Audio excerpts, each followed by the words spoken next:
Got a live stream running. Let's get set up a little bit here for a minute, and it looks good. We got the new iPad running. One person responded to me, told me that it was a-okay. He didn't use those words. It was sounding fine. Okay. So I'm Moshe. Today is May 2nd. It's about 8:20 in the morning, and I'm not going to really do much about the news. I'll touch on it maybe for 2 or 3 minutes, and then we're going to do Bible prophecy. We're going to do a really deep dive that I think will help you a lot about where we're at now with prophecy. And I'm not talking about Ezekiel 38, 39. We know that's way down the road. We're talking about Zechariah 12 and even into 13, as well as Malachi 3 and 4, which is about 99.9% ignored on Sunday morning from 9 to 11 in the buildings, if you get my drift. Okay.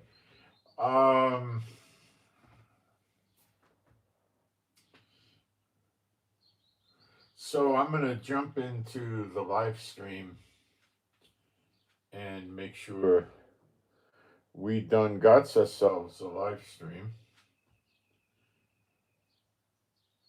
And this got something discombobulated. Okay. Oh yeah, I clicked on YouTube Music. That'll do it every time. Okay. That'll get you lost. All right. Let's get in here and see what kind of live stream we got cooking. A few people coming in already, but that's okay. It's just started. And it looks like we got sound, which is good. We got picture. You should be getting better sound and picture with this new iPad, by the way. The battery on this thing is amazing. I mean, I was using it last night. I was watching something on it for 45 minutes and it went down 3% on the battery. I never saw an Apple product with a battery like that. I remember years ago I bought an Apple phone. Not everybody, a lot of people saying my wife had one, she was doing good, all right, I bought an Apple phone. And I think it was down to probably Apple 3 or something back then, or 2, I don't know what it was. And I was talking to somebody on Skype for about 10 or 15 minutes, and that was the end of the battery. I mean, Okay, let me get a post up here in the live stream, which is likely going to take seconds is all.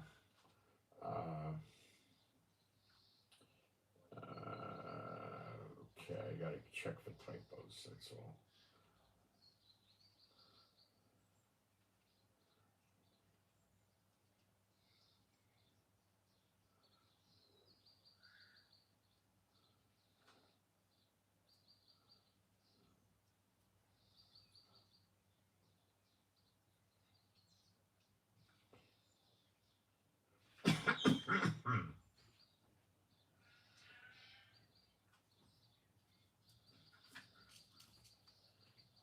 Okay, it looks good. Let's post it up.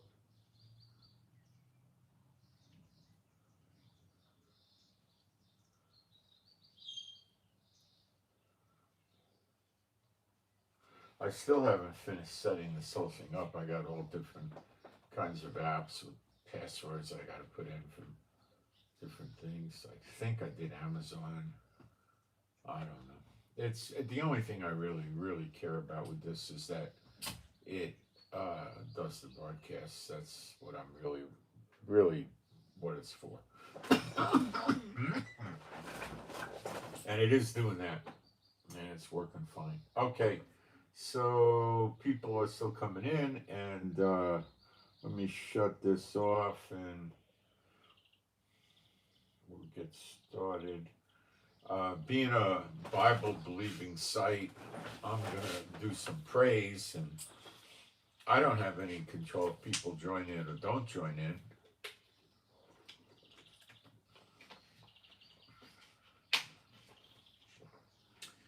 Okay. There is no God like Jehovah. There is no God like Jehovah. There is no God like Jehovah.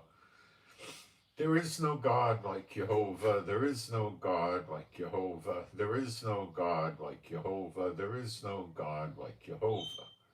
There is no Messiah like Yeshua. There is no Messiah like Yeshua. There is no Messiah like Yeshua. There is no Messiah like Yeshua. There is no Messiah like Yeshua. There is no Messiah like Yeshua. There is no Messiah like Yeshua. The coughing doesn't come from my chest. It comes from in here, saliva collecting, and in old age, the muscles weakened.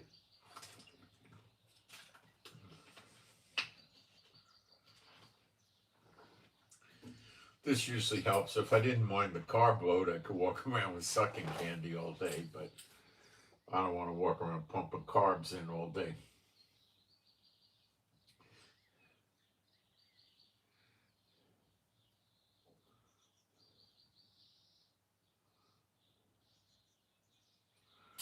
All right. We have somebody that's gravely ill. They went to a hospice. That's not a good thing, is it? No. So let's, I already prayed, so I'll just suggest you pray for WH, William Hotel, WA, Whiskey Hotel, WH, Whiskey Hotel. Pray for healing.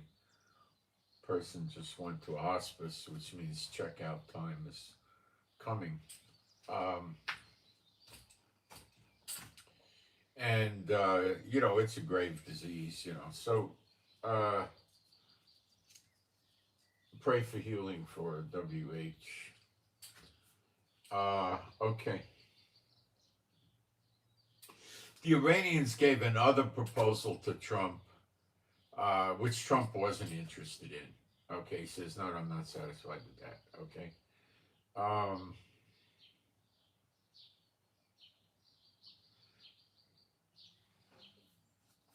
I'm just trying to fly through the news and give you a very crash course in the news. Asia, Europe are abandoning the Suez Canal, and they're sending their boats around the bottom of Africa. They're just not interested in taking chances with the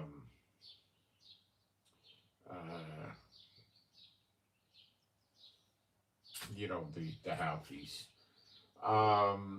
The Iranians threaten to eliminate all Gulf state leaders if the U.S. goes around doing targeted assassination on the leaders of Iran, which I'm sure is going to happen. And I believe the leaders of the other Gulf states can certainly take measures to protect themselves, but if they've got good drones and they know where the guy's protecting himself, they can fly it in. So the guy would have to be in underground bunkers and to keep himself secure from the weight of the warheads Iran has. I'm guessing 10 feet would do it, but they'd probably go 30 or 40 feet, and that would probably be enough. Now, if they sent 32 drones and were able to hit that underground bunker, then he'd probably need to be in the vicinity of 60 or 80 feet, to make it. But I don't think they're going to be able to get that many drones in on target at all.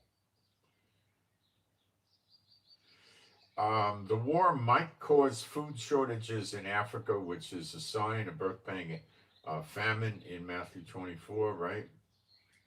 I believe it is. So, unless I made a mistake, I don't think so. This is stemming from the fertilizer problem. I think a lot of the fertilizer comes from Russia. Wait a minute. Shortages in Africa. The world's largest fertilizer firm says Yara, I guess it's called YARA, I don't know, the CEO, which is Chief Executive Officer, warns of global auction that would leave poor countries scrambling for supplies they can ill afford. Oh, he's saying that the prices of fertilizer is going to rise because there's a shortage, and that is going to push the poor countries, not just in Africa or anywhere, out of the game for buying a lot of fertilizer. Okay. Auction means they're going to bid for it, I guess. I don't know. The Israeli Air Force says it dropped 135,000 bombs in the recent wars. They're concerned with Syria rebuilding. We're going to talk a lot about Syria today. We're not just going to go through the fig tree, we're going to go through what's going on in the Middle East with the enemies of Israel and what the King James calls the year of recompenses, the payback to the nations over the controversy of Zion. This is Isaiah chapter 34, verse 8. You should read it. Isaiah 34, verse 8. This too is not discussed in 99% of the buildings that meet on Sunday from 9 to 11 in the morning. I have a consigliere that advises me on what time the churches meet. And I went back and looked around in California where I first got saved, and I said, oh, okay. And I came up with 9 to 11. So, you know, this person told me very astutely and correctly, I believe, that having meetings from 11 to 1 o'clock wouldn't work on Sunday because the people would be missing a lot of sporting events that usually start around noon. I think this person was right. I believe this person was right.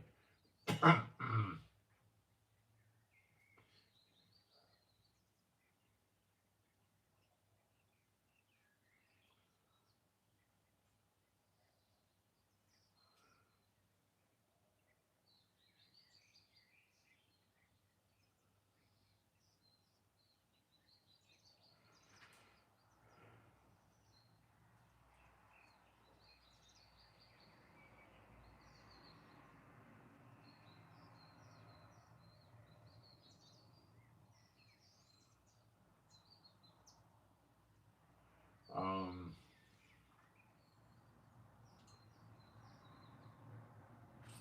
all right.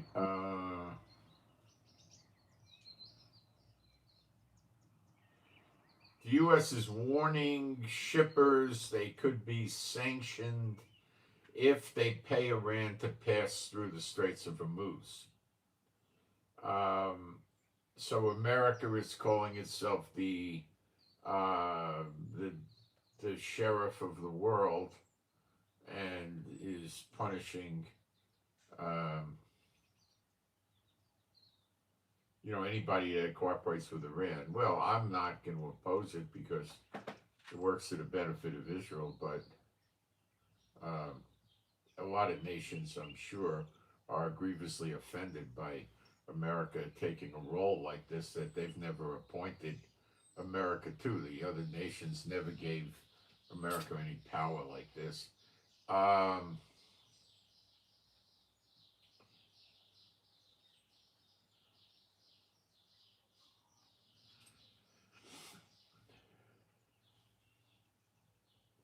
there is a lot of talk about America um,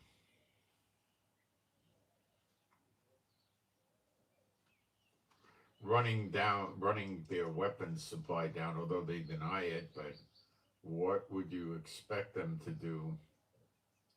Uh, you know, uh, any shipment paying tolls to Iran for passes through the Strait of Hormuz, including charitable donations to organizations such as the Iranian Red Crescent Society, are at risk of punitive sanctions, U.S. Treasury said. So They're trying to disguise it by sending it to that Red Cross that the Muslims have. They call it the Red Crescent. The Americans and I think probably Europe call it the Red Cross. I'm not sure about Europe.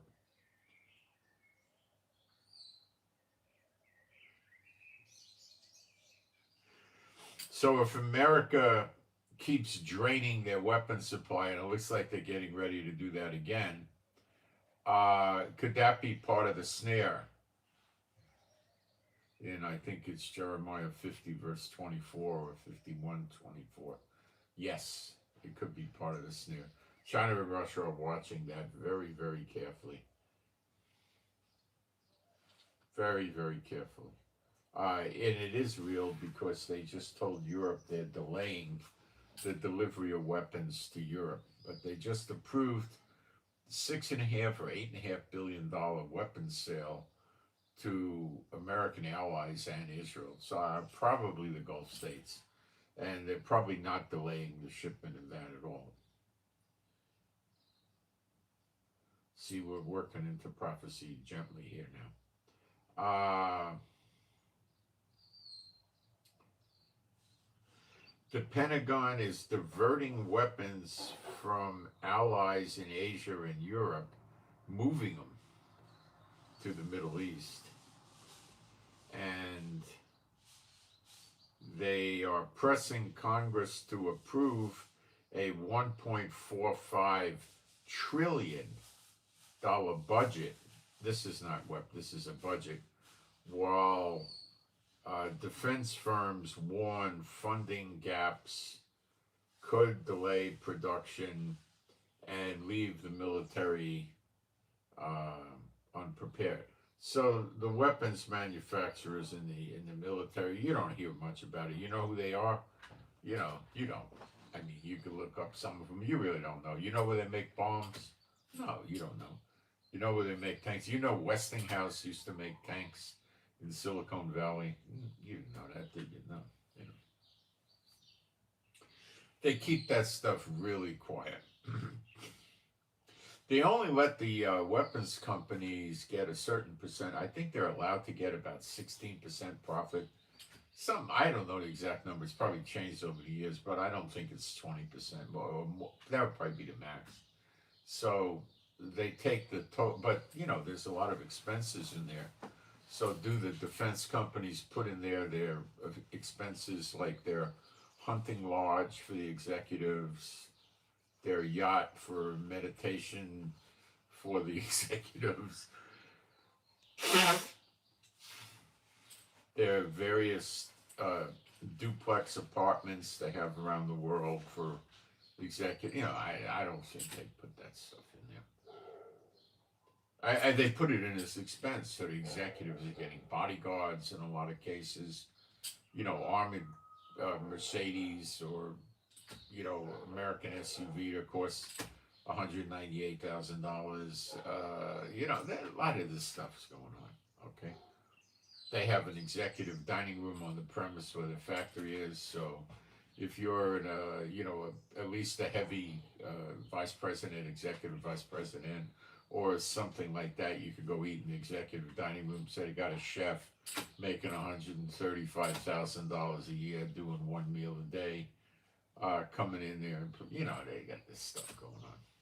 They pamper themselves, kids. I remember when I worked in the private sector, they pamper themselves. You have no idea. When they go traveling for whatever reason, let's say their home base is in Minneapolis or something, right? And they're going to visit Sacramento, California for some reason. They're going to go work with the legislature or the governor or whatever. They're going to Sacramento, right? So what they do is they have a fleet of planes.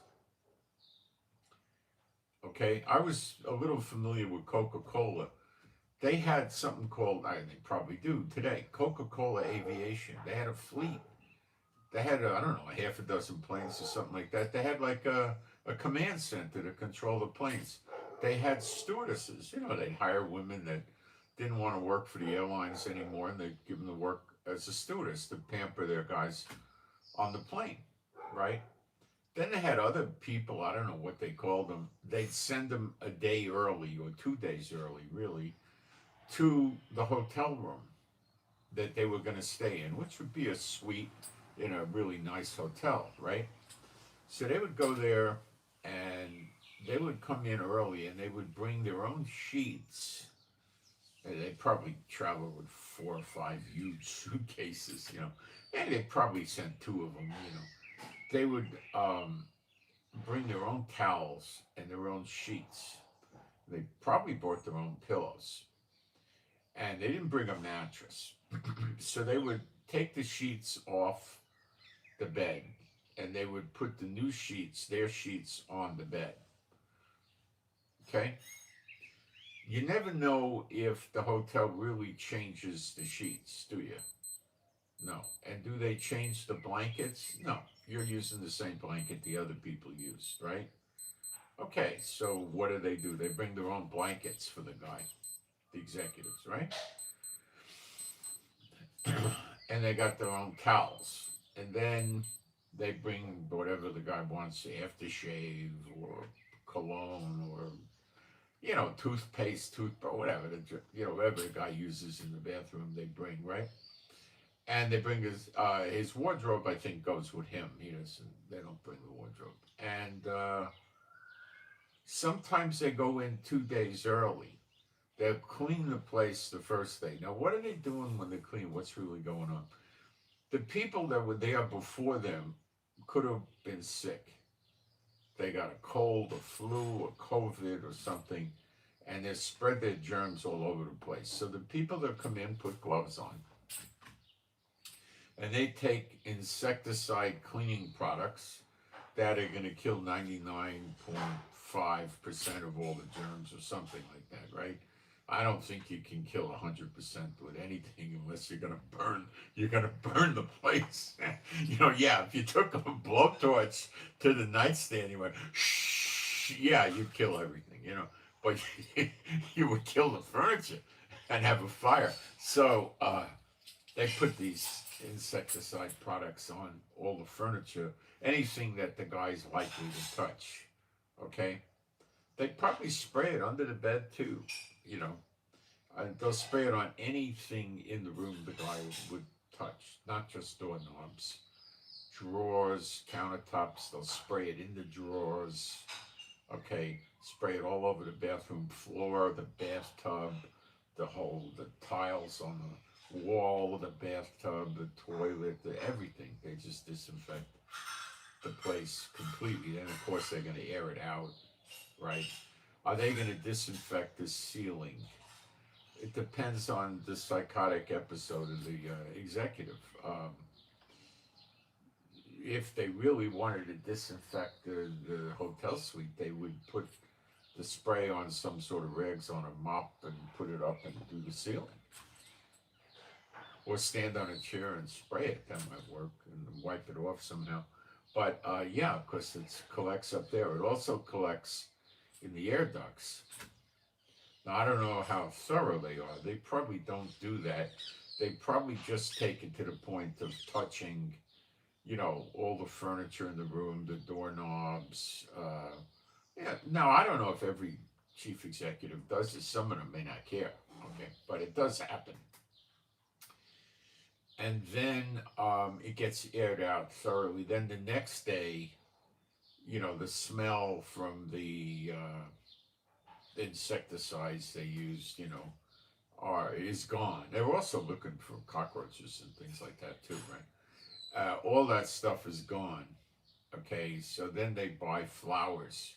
Or they might buy the flowers just before the guy gets there, a day later, and they put flowers in the room, fresh flowers for the guy. In these expensive hotels, you can often get it downstairs, or you can call a florist and tell them, what hotel you're in and what room, and they'll come up to the room and give it to you. Security will let them in, and they might phone you. Yeah, I ordered flowers. Oh, okay, I'll send them up. Or who did you order them from? Oh, I ordered them from DKJ florist. Oh yeah, that's the right one. Okay, and then they come up and put the flowers in the room, and then they're going to start, cleaning the vase and doing all that stuff, right?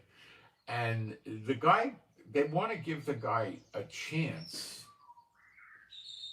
So the germs in the room, weaken day by day, right? So they usually give it at least a day. Sometimes they give it 2 or 3 days. Usually, I know with COVID, they might give it 3 days. I don't know. Now, the COVID germ may not die after 3 days, but it's certainly going to be weaker, something like that. But when they spray it, I'm pretty sure they use some sort of a chemical that kills the COVID. And then they might, they might let the insecticide sit for a day, and then the next day they come in without an insecticide and just do it. And they probably vacuum the place or watch them vacuum it or something. I don't know exactly. Look, I don't know everything they do. Maybe the vacuuming spreads germs from one room to another, so they might want to use their own vacuum. I don't know every detail, but they do that. And these rooms are $3,000, $5,000, $15,000 a day. Yeah, 25,000 even, and they're suites. They're like, a little one will be like 1,000, 1,200 feet. A big one will be 5,000 feet. They have duplexes that have 2 floors. They got grand pianos in there, So these 2 women or something, they're going to come there and cleaning. They're going to be cleaning for 2 days,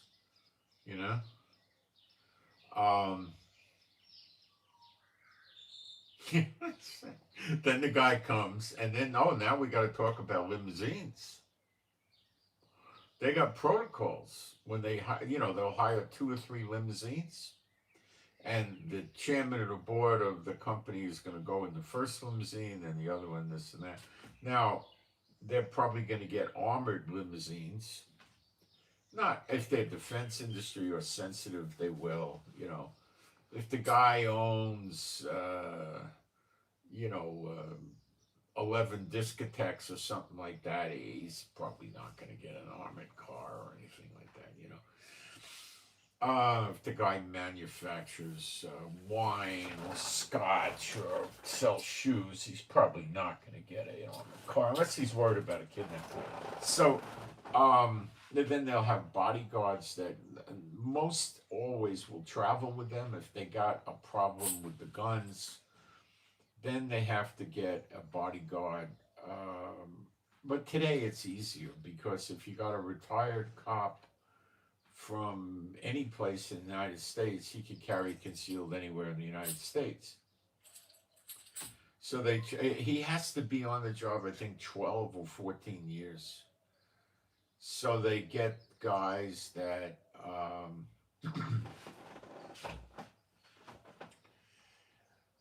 were on the job, that long, either they quit or they wait 20 years and get retired. If someone joins the department at 21, they put 20 in, they're 41. There's still plenty good for bodyguarding, no problem, They can keep them, they'll put them out even at 50, maybe even 55. Then after that, they become supervisors, trainers, managers, They don't want to send a 62-year-old guy out to bodyguard, it's a little stupid, 55, I would say, would be the ceiling, 50 would be more appropriate, But to be a manager and plan the routes and hiring and firing, that's funny. And, they go through, these guys pamper themselves, and they don't buy sheets like you buy sheets. They get some kind of crazy cotton sheets that cost $200-300 a piece, Their towels are probably $50, $100 each, they don't have the same things you do, All right, so,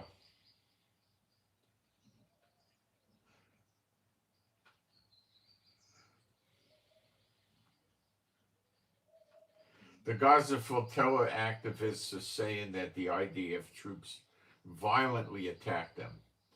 I doubt that. 170 anti-Israeli activists were released in Greece Some claimed IDF troops beat them very hard during their arrests. Israel officials allegedly said force was likely used when activists resisted arrest. Yeah, that would make sense. But it probably wasn't, kicking them in the knee and then sliding down and cracking their instep and giving them a fracture. It was probably just putting a hold on them to get them in some kind of restraints and get them off the boat.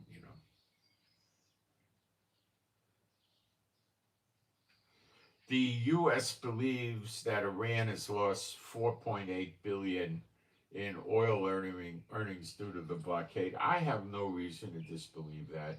Maybe they exaggerated it because that's Trump, but yeah, they're losing money.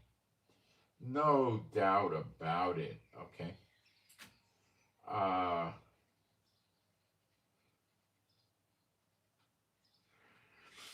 Now, this is another example of a country that's an ally of the United States turning against the United States. You're seeing a pattern here. They're NATO and EU, they're turning against the United States. This is Jeremiah 51, fine tuning coming to pass. It's not future, it's now. Japan considered deploying its self-defense forces to the Strait of Hormuz ahead of a summit with the U.S. President Trump, but ultimately held back due to constitution and legal constraints. They're reporting. Well, come on. Of course, they're going to say, what are they going to say? Well, we just don't want to help Trump. He's a nincompoop, No, they're going to say, oh, we got legal and constitutional restraints. If they had that, they never would have said, oh, we're going to go, Iran is continuing to execute the protesters. In spite of Trump, they got 4 of them they just sentenced to death. So they're not submitting to Trump. Don't let people fool you. Okay? Now we're going to get into prophecy. We're done with what's going on with the world in this. Okay? All right. Year of recompenses. Isaiah 34:8. I suppose I'll read it so you get the exact wording. Unfortunately, the guys with the Sunday morning buildings don't teach this,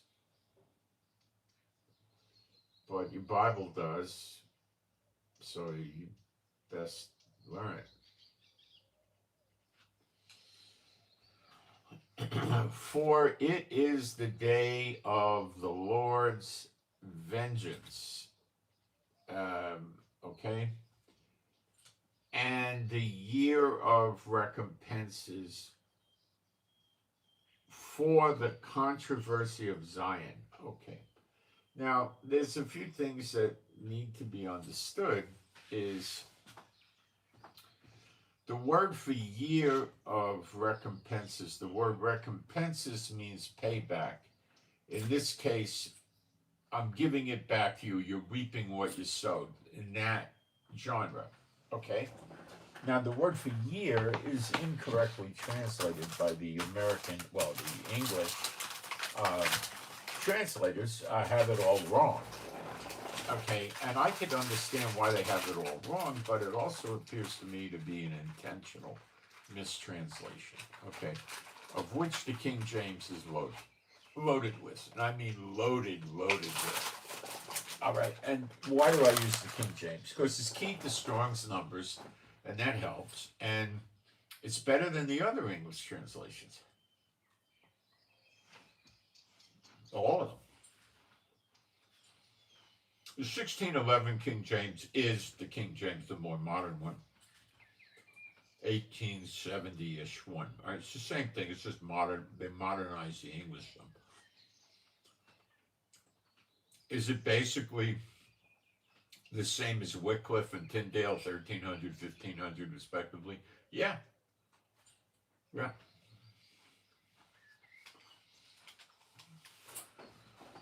If the King James people translated the Hebrew, they certainly used the exact same translation as people did hundreds of years before them with Wycliffe and Tyndale. No, they didn't really translate.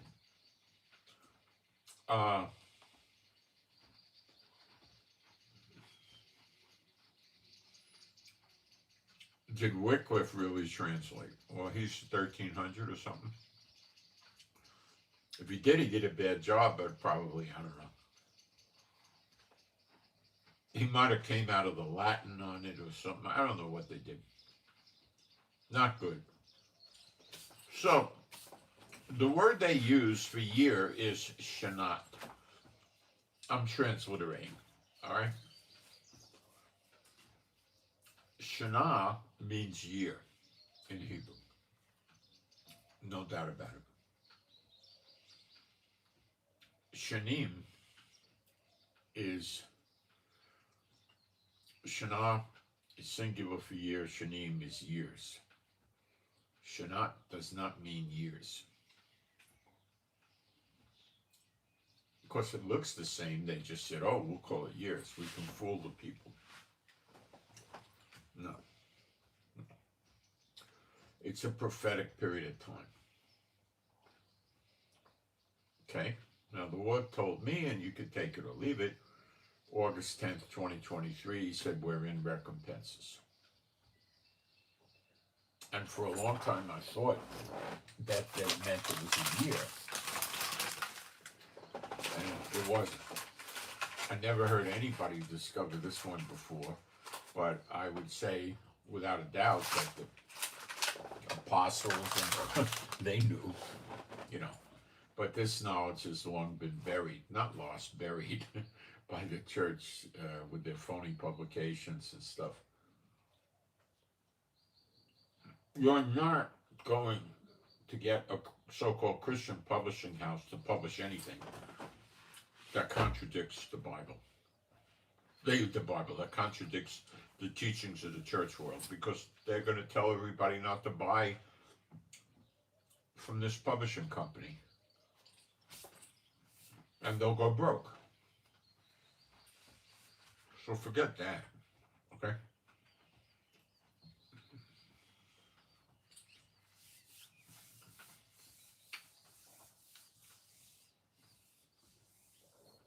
Every version of the Hebrew Bible has this correctly.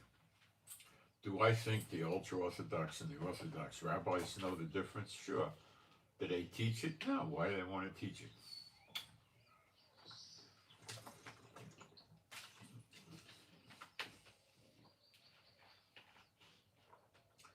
What's in it for them if they teach it? Nothing. They don't bother with that stuff. Okay. They don't teach prophecy very much at all. Just maybe generally touch on something, you know. Oh, we'll be the head of the nations. Oh, we'll get our land back and that kind of thing. That's about it. All right.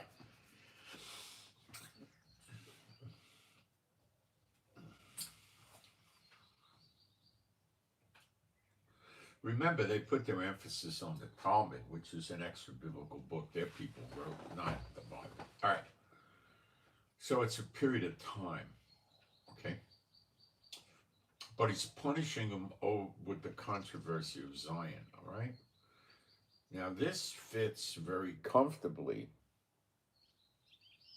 into Jeremiah 30, verse 11, which is also, I've never heard it spoken in these buildings on Sunday 9 to 11 in the morning. And it's a sad thing that they won't teach it. And a lot of people gonna get mad at me because I'm kicking against the church. Well, there's no man of God today that would not kick against the church. You can take that or leave it. For I am with thee, saith Jehovah, to save thee. Though I make, they don't teach even that first half of it even, do they? Though I make a full end of all heathen nations, all goyim, whither I have scattered thee, which is probably all the nations or almost all of them, Yet will I not make a full end of thee, but I will correct thee in measure, and will not leave thee altogether unpunished. Well, in Malachi 3, Elijah's correcting them in measure, with getting rid of the dross from them, purifying the gold and the silver, like that type of thing. In the first few verses of Malachi 3, but we're here correcting and punishing. Well, we're being punished with these wars. What do you think? But he's still for us. He's saying,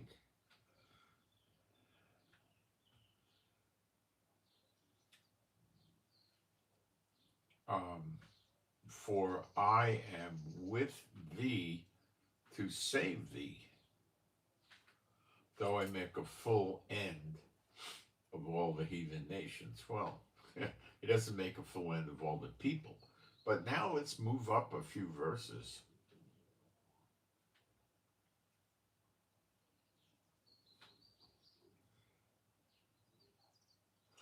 To verse 6, 5 verses up.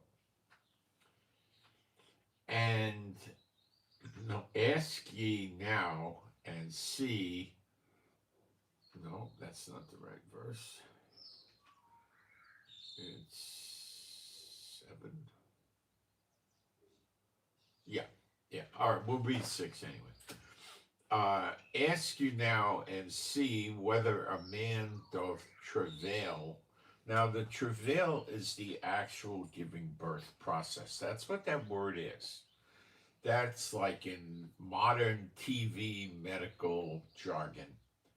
The water broke, the cervix is dilating, the baby is crowning, okay? All right. That's real medical terminology, too. Okay. But medical terminology is not Bible talk. Bible talk is this. They're not talking around, in the, I don't remember the great medical shows anymore, what their names are, but it's, they don't sit there, the famous doctor on TV doesn't sit there and says, oh, this patient's in travail, get the obstetrician down here, They don't do that. Okay. Doth travail with child. Wherefore do I see every man with his hands on his loins, just clutching your guts. Now, we can get graphic and talk about, fight and flee reactions to serious things. Their guts are hurting them. As a woman in travail, as a woman giving birth, it's, it hurts, okay. And all faces are turned into paleness. Well, I can play doctor and say the blood's rushing to the stomach area and then they're getting pale, but they're scared. They're going to be like chalky gray pale, right? Alas, for that day is great. That day is Zechariah 12th day, not the great day of the Lord, the Zechariah 12th day, which is the day of vengeance. We'll deal with that momentarily. Into paleness. Alas, for that day is great, so that none is like it. It is even the time of Jacob's trouble, but he shall be saved out of it.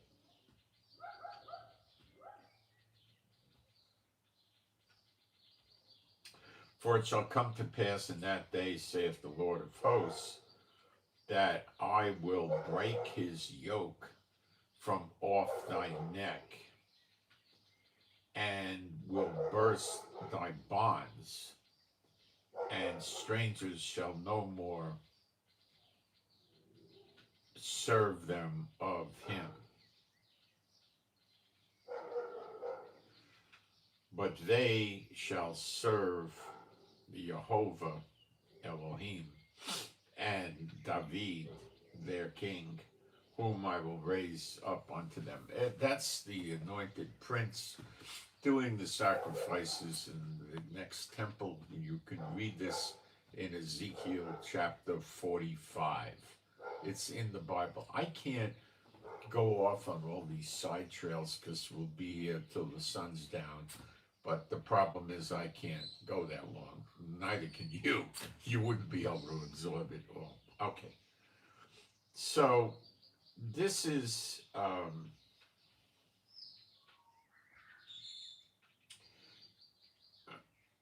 what's going on. Now, let's look at a couple of these other verses to build the picture to fit in a little bit. And then we're going to move to the fig tree pretty soon. There's some other stuff I got to cover, but we're getting closer.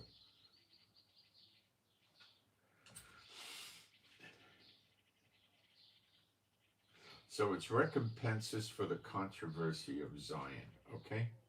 Now you read this in two other places, one of which is in the New Testament, and my take is perhaps Isaiah 61, it could be 62, let's check. No, it's 61, I got it right, the old man got it. The spirit of Adonai Jehovah, the Lord God, is upon me. This is Yeshua, okay? Because not Jehovah, it's not Yeshua. Upon me, the me he's talking about here is Yeshua. I think you got it. Okay, upon me, because Jehovah hath anointed me. Now that word is Mashiach, Messiah. That's what the word means, anointed. So his name is Yeshua the Anointed.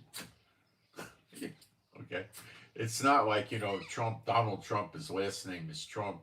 People might think Yeshua's last name is Mashiach. That was his family name or something. I don't know. But it means anointed. Okay. They interpret it to mean Messiah. But the Jews don't usually use that word. They just say Mashiach. So they know they're saying anointed. Okay. All right. Hath anointed me to preach good tidings unto the meek. He hath sent me to bind up the brokenhearted, to proclaim liberty to the captives, and the opening of the prison to them that are bound. Okay. Yeshua died. They took his body down. They put it in a cave, you would call it a tomb, little cave thing or something like that. Rolled a rock in front of it. Okay. Where did Yeshua go for those 3 days? He went down to preach to them. He preached to the Israelites, the dry bones, in the dry place, where you read about the beggar died, and the rich man died, and the beggar went to Abraham's bosom. The rich guy went to the dry place. They could see each other, but they couldn't cross. The rich guy says, send the beggar guy over here to dip his finger in water and put it on my tongue. That's the dry place, okay? And Yeshua went there to preach to them, and he told them they were going to get out one day. This is in Zechariah 9:2. Because of the blood of the covenant, it says in Zechariah 9, when you're circumcised, you get blood, don't you? Yes, you do. Enough graphics for that. Okay, so, and that's how they go into covenant with God, with the circumcision. Okay, so let's continue. So, bind up the brokenhearted. Okay, so he preached to them that they're going to get out, and then he led captivity captive. What does that mean? Well, I interpreted it to mean he went to Abraham's bosom and took them all the way up to be with Jehovah, because he died, and that changed everything.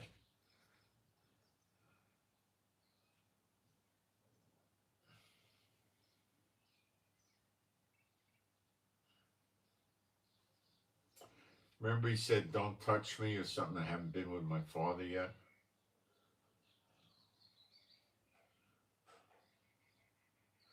So I don't know if he actually went up with them to the father, but he led captivity. He got him. He was responsible for that. Okay, so I don't believe the deceased in Yeshua go to Abraham's bosom anymore. Okay, then he went back to his body in the tomb, and he came out. Okay. Um, then the next verse,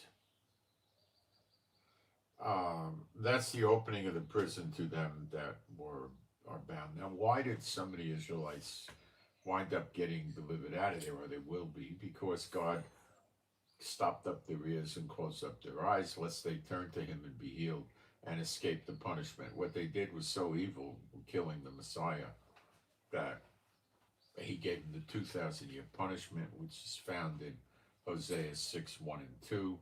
Remember, 1,000 years is like a day unto the Lord. Guys, I'm really trying to, I'm predominantly teaching to the people that have been following me for a long time, and they understand these things already, but there's a lot of new material coming today.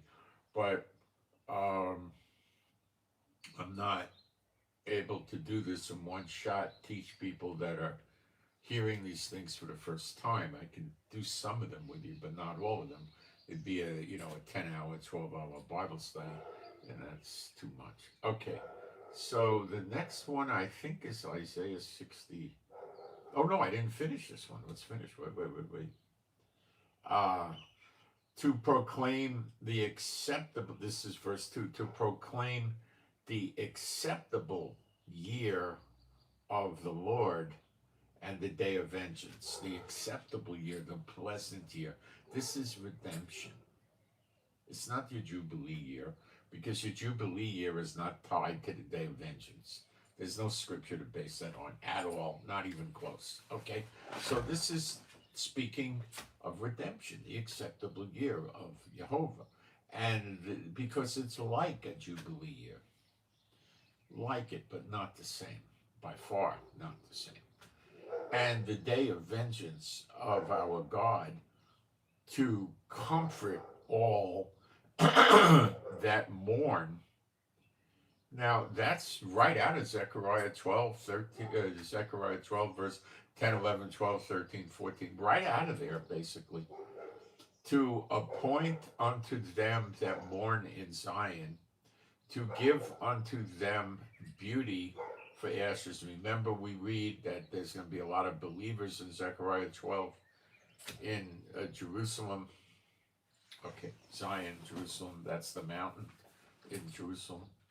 For ashes, the oil of joy. They put ashes on themselves when they mourn. They're mourning over Yeshua because they woke up to who He is, and they realized they slandered Him and badmouthed Him all these years. Okay. Alive unto them beauty for ashes, the oil of joy for mourning, the garment of praise for the spirit of heaviness, that they might be called the trees of righteousness, the planting of Jehovah, that He might be glorified. And they shall build the old waste places. Doesn't say the new ones. They shall raise up the former desolation. The old desolation doesn't talk about new desolation. So I don't think there's going to be that much damage to Israel. And they shall repair the waste cities, the desolations of many generations. See, same thing, the old destructions. And strangers shall stand and feed your flocks, and the sons of the fall of the alien shall be your plowmen and your vine dressers. So these are going to likely be slaves, and you're going to get offended by that, but that's likely what it's going to be. Maybe there could be some sort of servant as well, but I'm thinking slaves, but I'm not sure. The nations are destroyed, so they can't live there. They're wasted. They're busted up. Remember, it says with Iran, Elam in Jeremiah 49, they shall have to leave, and they'll be spread into every single nation of the world. That hasn't happened yet. It will. But they can't be spread into every nation in the world. If Jeremiah 30:11 verse happened, because there wouldn't be any more nations to get spread into, where the sword follows them and they get cut off. No, we don't know how long that'll take or anything like that, okay? Do I think that'll happen after? No. It doesn't make sense to happen after. Jeremiah 30:11 happens after Zechariah 12:10, the appearing in the clouds. That's how I see it. Why do I see it that way? Because if it happened before, there wouldn't be any nations surrounding Israel putting the siege on us, because all those nations would be destroyed. There'd be no ongoing siege.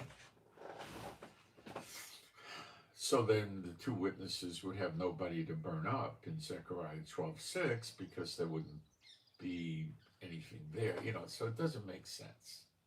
It's going to happen before Zechariah 12, okay, before Jeremiah 30:11, which is also Jeremiah 46, verse 28.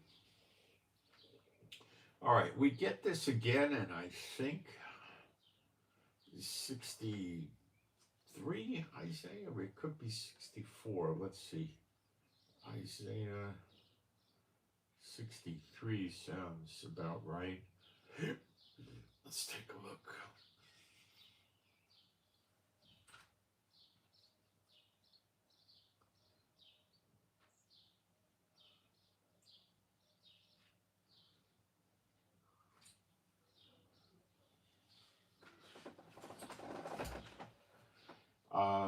Isaiah 63, let's see.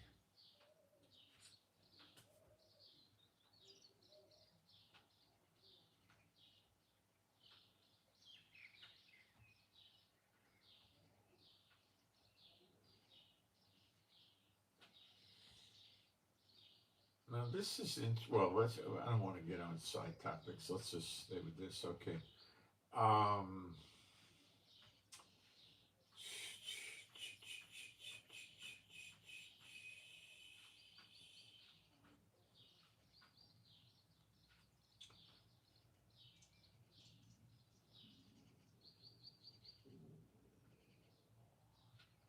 For the day of vengeance is in my heart, and the year of my redeemed is come.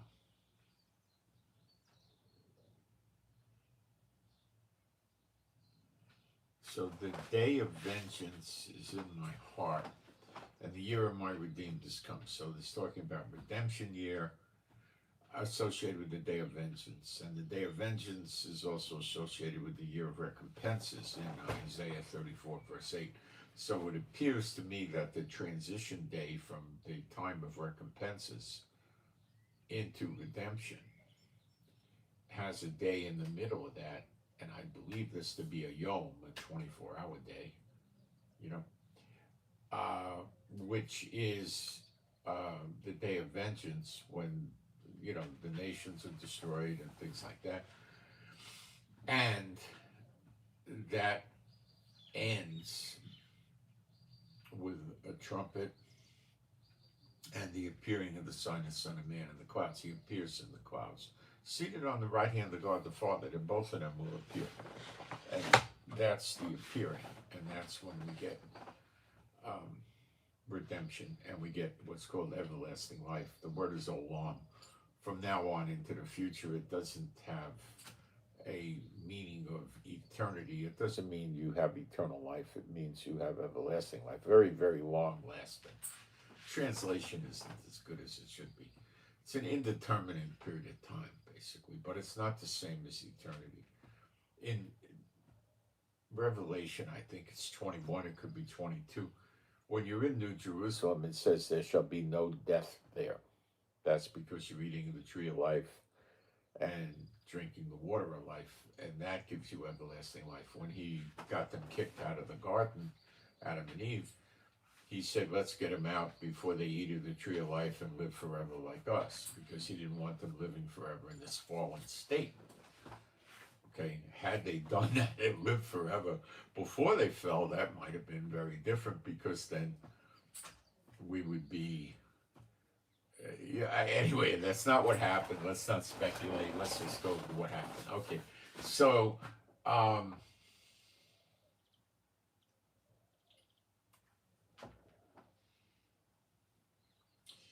um, the everlasting life is, we read, a child shall die at 100. Well, you probably never knew what that meant, but you knew it was there. My people's days shall be like that of a tree. Well, trees die. So when you eat of the tree of life and drink of the water of life, you're not going to be like a tree, because you don't die anymore. No death in New Jerusalem, right? But trees die. So that's the everlasting life. A tree can live thousands of years. It says even the children get tired when they run, but you won't get tired. So I don't know. I mean, what would I think? It also says you will jump out of the stall like a calf, baby calf in Malachi 3. I think you'll appear to look something like you did at around age 21, 23 or something like that, right? Could it mean you appear because you'll be like him, and you might appear like what you look like at 30 or 33 years old, like Yeshua? Yeah. But you're going to be one heck of a really vibrant, alive 30-year-old, believe me. Okay, so, I mean, I had gray hair when I was 30, a tiny, tiny bit, but I don't think they will, you know.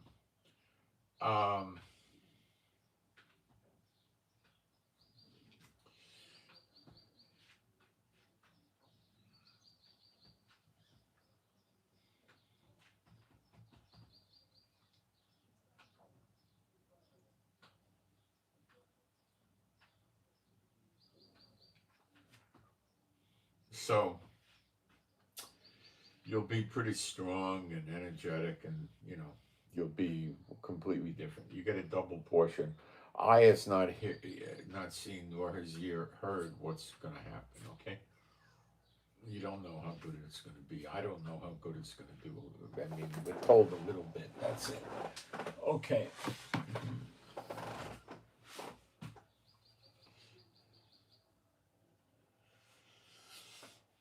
So now we can apply today to these things. Okay, and that's the hard part. I mean, but it's not that hard. Okay, so what we're doing at this recompenses, which has been running like August 10, 2023 to present.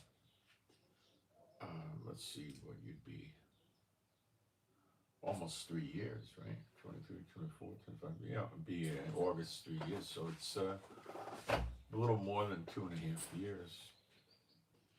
The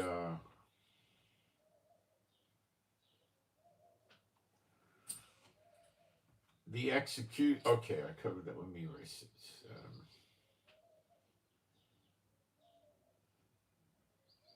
So I'm going to make a case for you now with recompenses, and what I'm going to show you. I'm not going to make a case. I'm going to give you proof that we're dealing with what's referred to in the Bible as brother fighting brother, but not.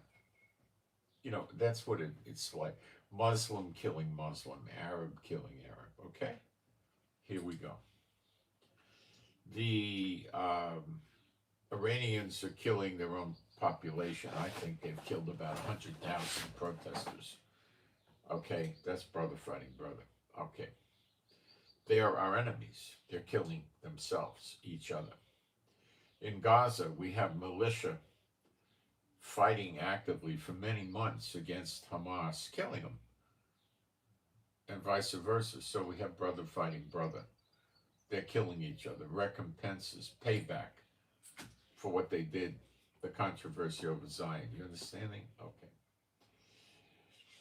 Iran attacking the Gulf states and blowing stuff up over there. Well, what are the Gulf states they attacked? Well, parts of Iraq, although not that many. Parts of Jordan, but not that many, because Jordan doesn't export oil. Kuwait, Bahrain, Qatar, UAE, and Saudi Arabia a lot. Oman a little. So that's another example of our enemies killing each other. Do you understand? Recompenses. Do you got that?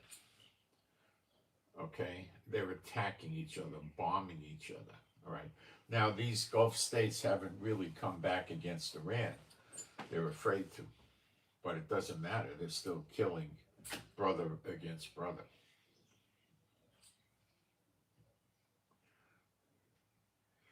Now, let's take a look at Syria, who I didn't name because Iran didn't attack Syria. We had Bashar Assad there, who's an adversary of Israel big time, and his father, previous to him, been in wars against Israel and so forth, okay? And he just ran away. Been over a year now. In 11 days, Bashar Assad fell and ran away and went to hide in Moscow after he took the money. Okay, so when you sit here and say, well, I think we got another 3 or 5 years to go, look at how much we got done. Well, normally these kind of people, if you ask them, well, how long will it take Syria to, they would say, oh, it'll take at least 8 months or 2 years or 3 years. And it took 11 days. 11 days. So don't think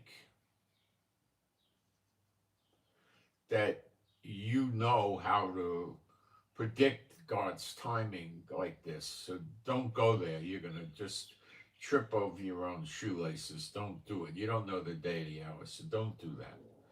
And don't listen to people that tell you they do know. You don't know what God's going to do. What are you, a counselor to God? You know, he knows the end from the beginning, and you're going to counsel him. Oh, yeah. Okay. All right. Now, what about what happened in Syria? Well, this guy running Syria now that Trump likes is a former ISIS and Al Qaeda.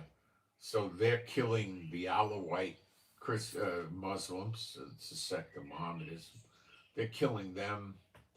They're killing no, they are Sunnis. They're killing Shiite. They're killing Druze. They're killing what's the other one up there?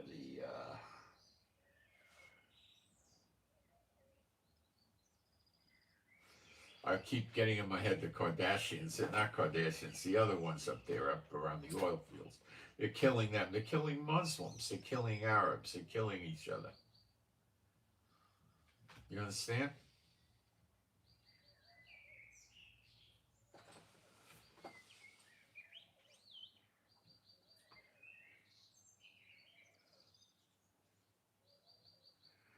Iran is trying to put a siege, blockade is another word, on the Persian Gulf and hurt the other Arab Muslim countries in the region.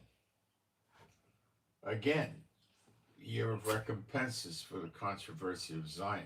It's all building to the day of vengeance. Okay, why the guys with the buildings and the meetings at 9 to 11 on Sunday morning don't want you to know about the day of vengeance? It's obvious. Think about it. Whose side are they on? Does God want you to not know that's there when he put it in the Bible several times? Who wants you to know it's not there? Who doesn't want you to know it's there? Not God, the other side. Powers of the air, the enemy.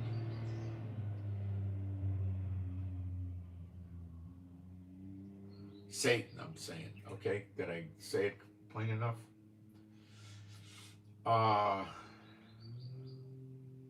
The Houthis are blocking the Red Sea, hurting the other Arabs.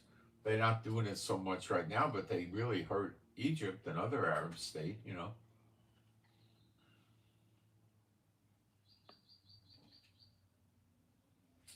Now we got, as you know, Iran is our big, in recent decades, big enemy. They promote, arm, train, finance Hamas, Hezbollah, the Houthis, and they used to support Syria and also Iraq. And look what's happened to Hamas. They're hiding in sewers and tunnels, getting shot up by the militias, and they're busted up. And look at Hezbollah, and Syria. They lost their country, Bashar Assad, and look at what's going on is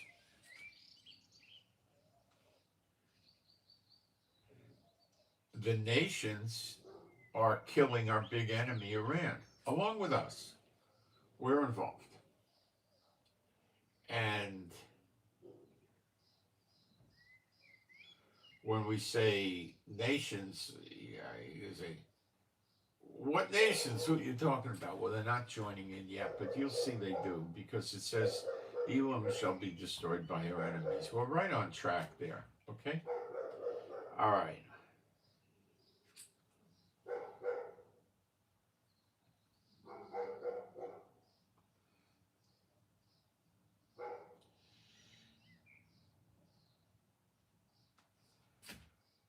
So this is, because the AP and the other press services and the White House, and they don't sit there and make announcements and they say, well, Donald Trump is fulfilling Isaiah 34:8, um, you know, the year of recompenses against the nations over the controversy of Zion. He's not going to say that.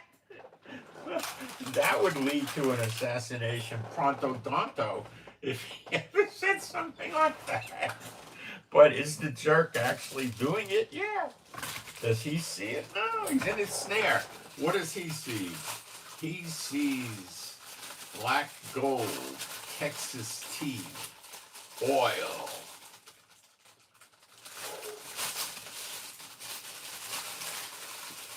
He's probably jealous of Jed Clampett at the Beverly Hillbillies, So,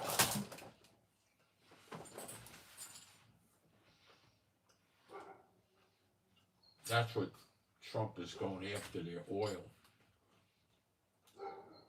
And that's a big snare on him. He's using up the weapons.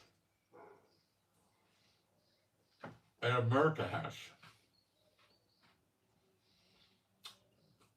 You think that's a like thing? I think it's an egomaniac thinking that he's King Kong and Tarzan combined into one or something, and he could do whatever the heck he wants.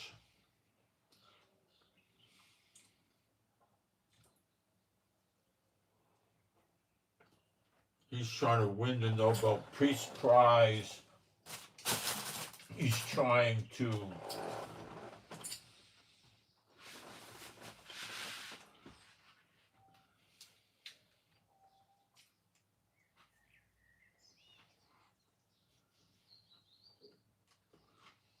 be the czar of oil.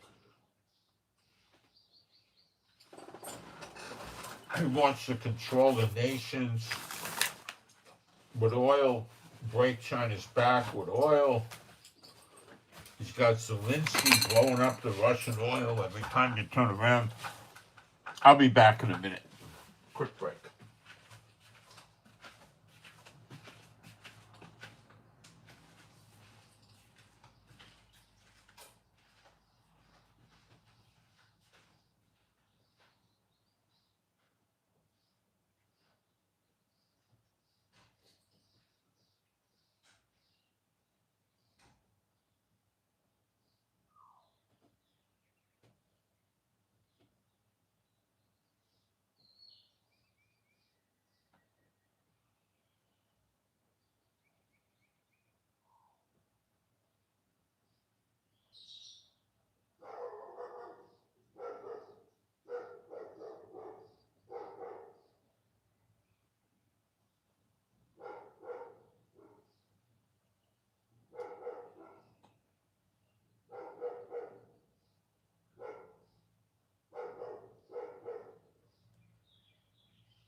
So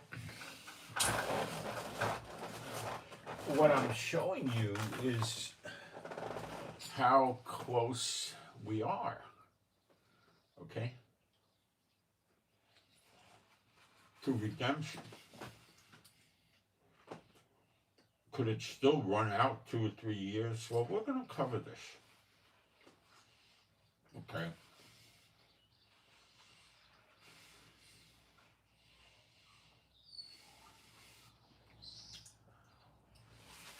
None of us, including Yeshua, know the day or the hour, okay?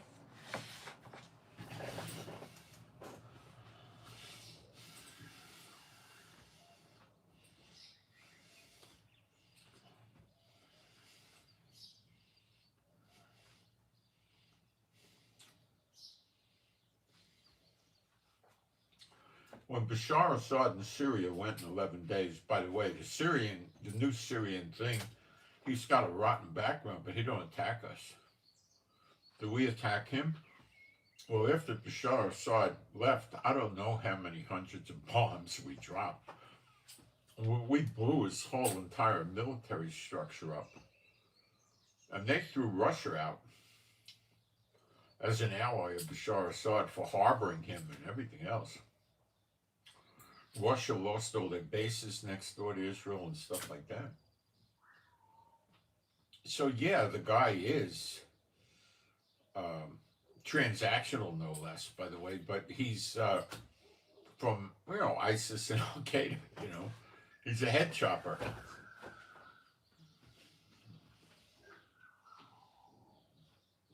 Trump's ally now. I don't know, all right. Okay, now we're going to cut some wood. I don't think I've ever talked about this stuff with you before.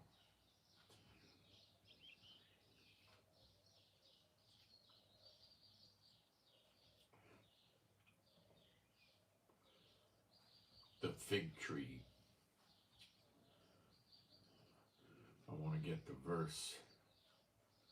It's Matthew 24, 30 something.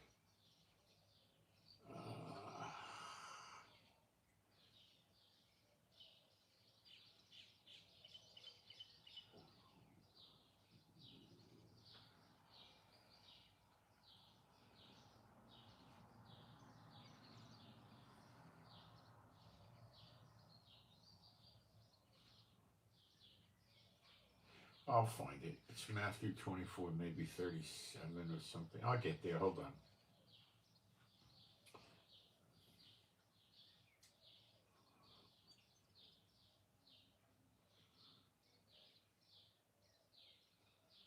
What's wrong here? Hold on. Matthew 24. Let's try 36. See what that does. But of that day and hour knoweth no man, no, not the angels of heaven, but my Father only.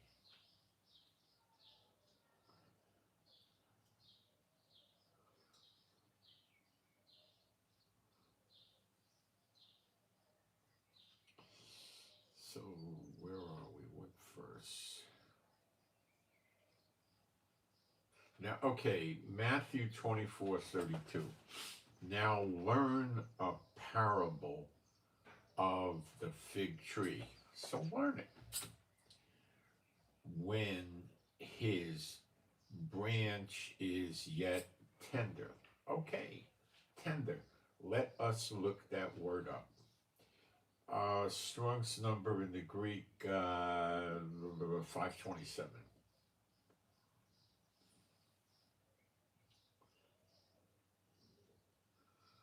Soft, tender. Okay, let's keep it simple. We'll go with soft and tender.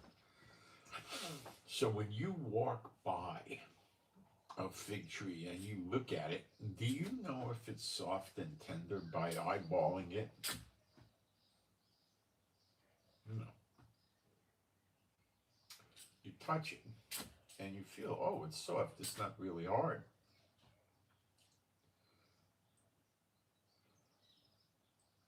You feel it. Okay. Do you think all these missile and drone attacks for almost 3 years on us with terror attacks has tenderized, meat tenderizer softens the meat? And do you think it's tenderized the Israeli population? I live here. I've been through it. Yeah, it has. As you'll see, the fig tree is Israel. And it's gotten tenderized. How do you tenderize meat? You can put a tenderizing chemical on it. What's the other way to do it? Well, you take one of these metal hammers. I'm serious. And it has like a square head. It's about this long. And it's got little pyramid points on it. And you go boom, boom, boom, boom. And you hit the meat. Could you use a wooden mallet to hit the meat? Yeah. Yeah, sure. Could you use a hammer that has a flat head and say, yeah, tenderize the meat? I think the little pointed one works better. You smack it and it tenderizes it. Has Israel been tender? Are we tender? Yeah, we're tender.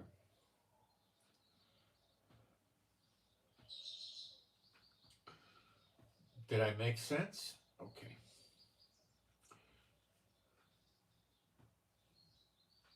You think I picked that up from the guys with the buildings meeting at 9 to 11 on Sunday? They never talk like that.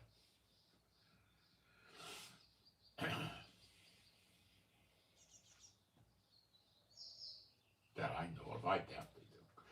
And putteth forth leaves. You know that summer is nigh. Let's say summer is near. Nigh means near. Okay. What happens in summer in Israel? It's harvest. But we need to elaborate on that. We're not going to just say, oh, it's a harvest. That's the buildings on Sunday 9 to 11 might say stuff like that. Okay, yeah, it's a harvest. Well, let's break it down.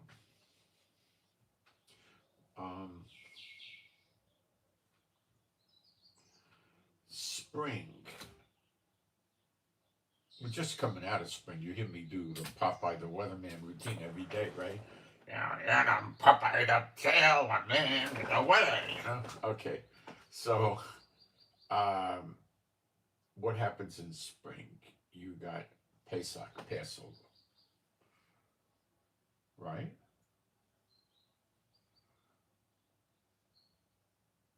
What is Passover about? Well, let's see, unleavened bread, which isn't Passover. It's Passover's like day one, and then you have 7 days of unleavened. The rabbis have perverted it to combining God's 8 days into 7, but forget them. Okay, so you got 7 days you're eating unleavened bread, and you're remembering your freedom being delivered, having the yoke off you of the Egyptians, making you into slaves, the yoke off you, like Trump's yoke, like the UN yoke, that kind of yoke, right? Oh. And so you're getting a parallel between the yoke of the pharaohs and this. Okay. And when the yoke came off, what did Pharaoh try to do? Kill the Israelites in the Red Sea. How'd that work out for him? Blah, blah, blah, blah, blah. That's drowning. Blah, blah, blah. Okay. Didn't work well at all. Okay. What do we read about America? Who's helping Israel? In Jeremiah 50:51, they do evil in your sight. Speaking of the Israelites, they do evil here. Is that like Pharaoh? He lost his yoke over the Israelites, and then he went to go kill him, and then Trump loses his yoke. believe me, Elijah and Enoch will make sure that happens. So will Yeshua and Jehovah. And, then he tries to do evil in their sight, in the sight of the Israelites. And then what happens? Does he go into the Red Sea? Blah, blah, blah, blah, blah. No.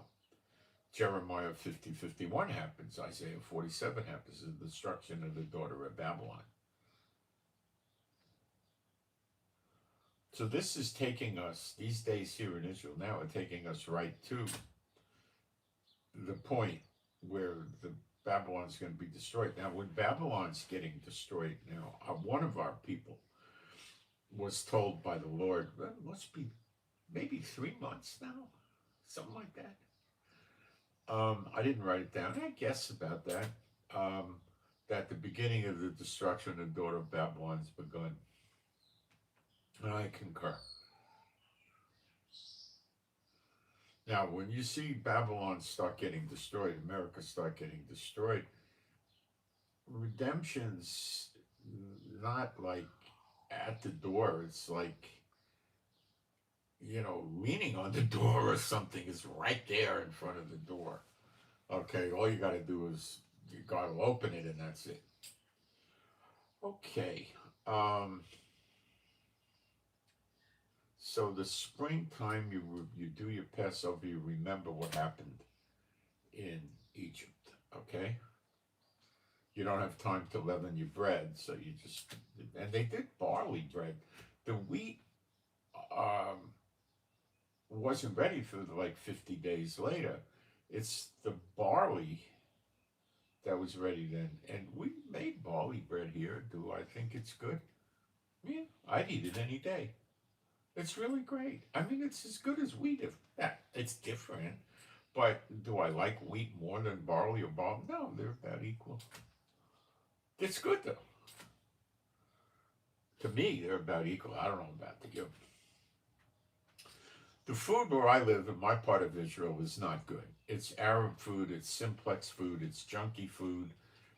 It's koshered up to, which is ruining it. Most of it, not all of it. But if you go to like Netanya, Herzliya, Haifa, Jerusalem, Tel Aviv, Eilat, and I'm sure other places in Israel, you're going to get good food. Anything you want. Okay.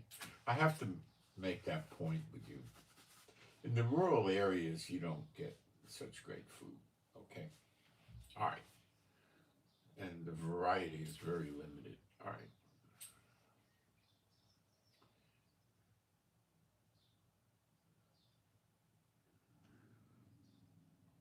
In Tiberias, which is a city of 40,000 or so, maybe it went to 45,000 recently, I don't know. Can you get good food? Yeah, if you like Arab food, you can. See, a lot of the Jews here, mommy and daddy and grandma and grandpa came from Morocco, Algiers, the Arab countries. And they're eating Arab food, and that's their style, and a lot of them live here like that. It just is what it is. There's a lot of people from Italy living in this area, too.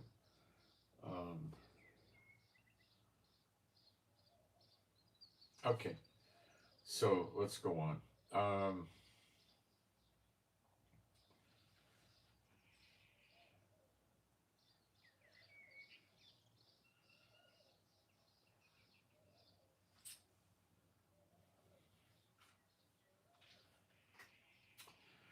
So you got, before your summer, you get the Passover, which is reminding you of your deliverance from Egypt. But now we're looking for our deliverance with redemption.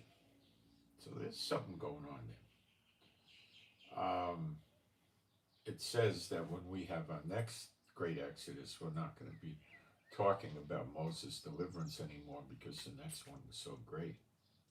That's in Jeremiah, perhaps 23 or 24. I think it's 23. It's 23.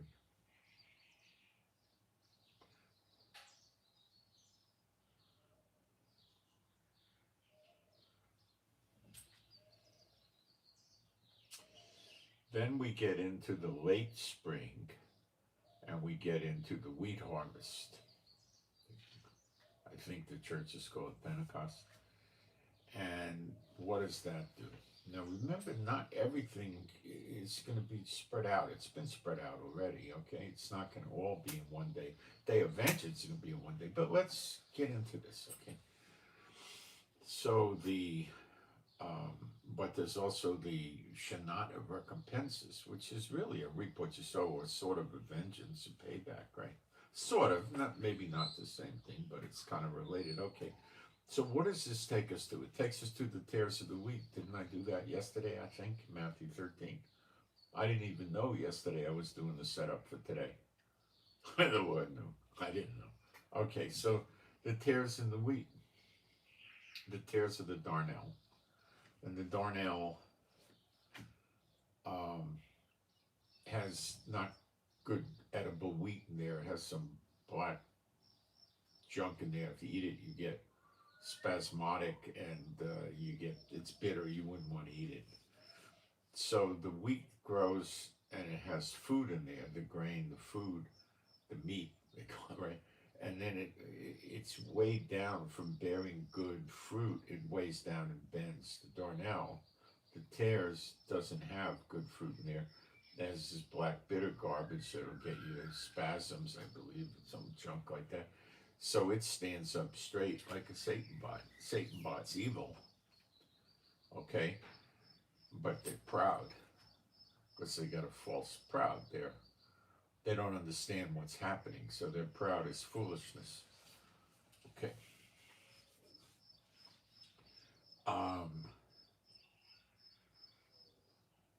And then what happens? So the wheat harvest is what Matthew 13 is talking about, because he's saying, don't pull the tares out before the harvest, because it'll uproot the wheat. That's late spring. Got it? That's the wheat harvest. Pesach is the barley harvest. It's the wheat harvest. Well, I would say we're just past that now. By days or a few weeks or something. I'd have to look it up, but okay.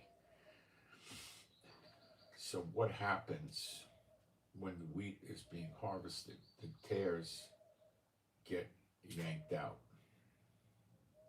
and they get tied in bundles to be burned in the fire. So they go to the pit. That's the tied in bundles, I would say, allegorically, not literally. And then, maybe literally, I don't think so, but it could be, I don't know. And then they get judged, and they go to the lake of fire. Okay? And what does he do with the wheat? He gathers it into his barn. What is the barn but Israel? What is the sheep gate but Israel? It's all allegories. The wheat is the believers, and they go on the next great exodus to Israel. Okay?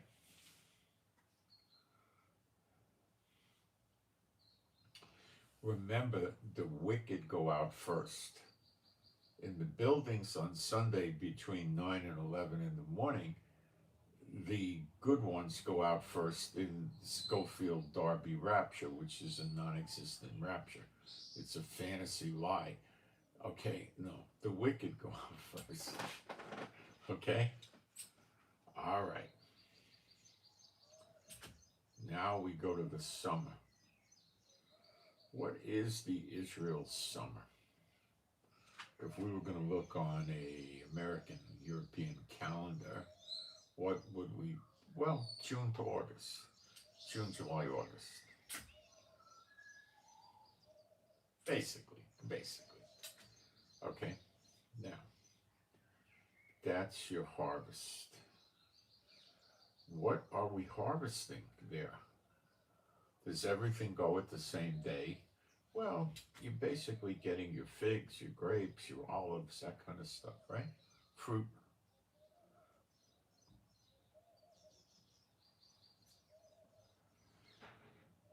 Okay.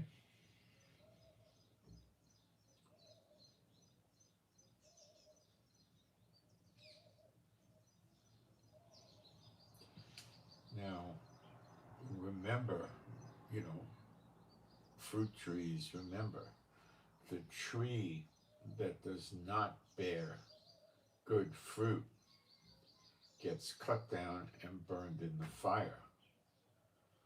The tares get rooted up, tied in bundles, and then get burned in the fire. The tares live with the wheat, and you can't tell the difference, but the angels can, because they know what spirit they have, right? The angels can tell, and they do the rooting up. So, are the angels the trees that don't bear good fruit? The false teachers, the false believers, the phony balonies with the big buildings and the denominations? Yep. Yep. Who else mingles with the believers? The wheat is the believers, and they're right in there with you. Who else? You see, that's two are working, grinding at the mill, one's taken, one's left. Two are working in the field, one's taken, one left. Two are in the same bed, one's taken, one's left. That's not in New Jerusalem. What do you think? You got evil people in New Jerusalem sleeping in the same bed with you, working on the wheel with you? You're not working in New Jerusalem. You're in your Shabbat. You don't work on Shabbat. You got 1,000-year rest. You're not working in New Jerusalem. You're eating the tree of life. And if you need a drink, you're drinking the water of life. Do you think they have Coke and Pepsi in New Jerusalem? I don't. I wouldn't look for it. No, no Dr. Pepper or 7-Up either. No. Okay. Gotta have a fun, man. Okay. So,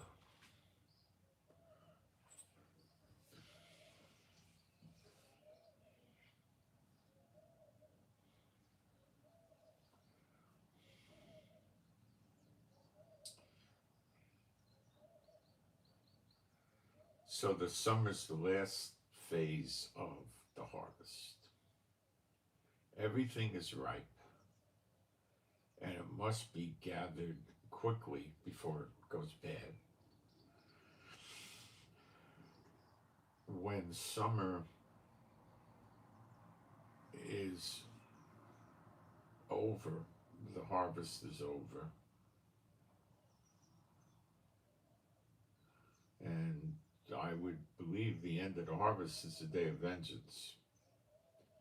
The day of vengeance could actually be the harvest day. See, it's not going to be a literal thing because, they're harvesting different fruits over different periods of time in the summer. You understand? Okay. So, probably different parts of the world will get harvested. Okay. And we know about America. And we know we're talking about the ships of Tarsus. Now, they, in Isaiah, starting in chapter 60 to the end of Isaiah, it talks about, this period of time we're about to go in heavily. And you read, the people in the nations bringing us, they're carrying the Jews, the Israelites back to Israel as an offering unto the Lord. They bring in wealth and riches to Israel and all this stuff, right? As an offering to the Lord and all of this. Ships of Tarshish, they're probably putting the Jews on the boats and bringing them here as an offering unto the Lord. Does that make sense? It should. Okay. And that means there's going to be some oil around for those ships. I don't believe they're going to be sailboats. I've never seen a sailboat that could hold, 5,000 or 7,000 people like a big cruise ship. I never saw such a sailboat. You might get a sailboat that can hold 400. They got a few. Maybe there's 5 or 10 in the world. Cruise ships that are sailboats, but they got motors. Okay. And people like it. They get on there and the captain lets them turn the wheel, steer the boat. He stands right next to them, they steer the boat. and they got a lot of sails like an old pirate ship. They got a lot of these sails, and they got motors to work the sails. But you can also, pull ropes, and they have them pull the ropes and this and that. And then people sleep on the deck at night, and I tell you time and time again, this is a very, very bad idea. I have been on cruise ships where you're 16 decks up over the water, 160 feet roughly, and a rogue wave comes in and washes the people and then moves them across the deck. You can't go overboard on these ships because the regular cruise ships, because they got barriers, they got really heavy glass and a wall, and you're not going off the side of the boat, but people's tops of their bathing suits wash off. They get moved out of the swimming pool and stuff like that. So now these sailboat cruise ships don't go anywhere near as high as that. They're maybe 30, 40 feet over the water, maybe 50 at most, so you're sleeping and a rogue wave comes in. It's one thing if you're awake, but, I don't know what to tell you, but I wouldn't fall asleep outside on a deck. What happens if you're inside and a rogue wave hits? Well, if you were on a boat where you had a porthole that could open, a window that could open, which 99% of them, I believe, don't have that, what would happen? You'd never know it hit. You'd sleep right through it, nothing.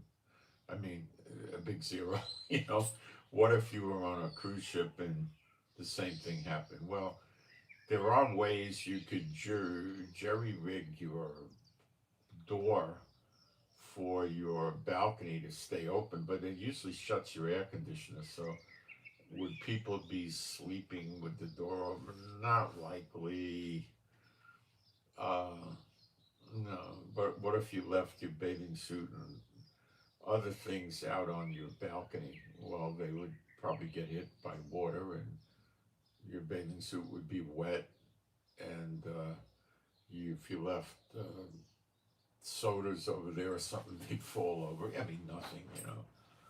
If you left your phone out there, that would be a bad thing, but who would do that?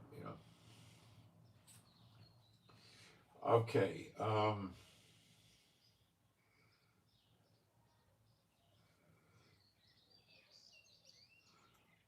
So if you don't gather it together, what happens is it lays out in the field and it goes bad. So the tares got to get taken out in the right time, or it's going to delay the harvest and the fruit's going to go bad. Where the fruit, the good fruit, and he ain't going to let that go bad. So everything's going to be timed perfectly.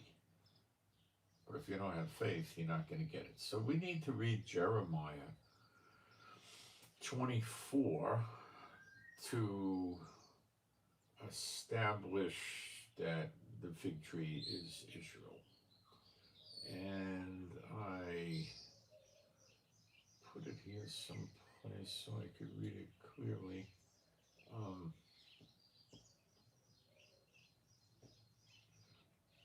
Okay. Verse 1, Jeremiah 24, 1. I'm using the King James. The Lord showed me, and behold, 2 baskets of figs. How about that?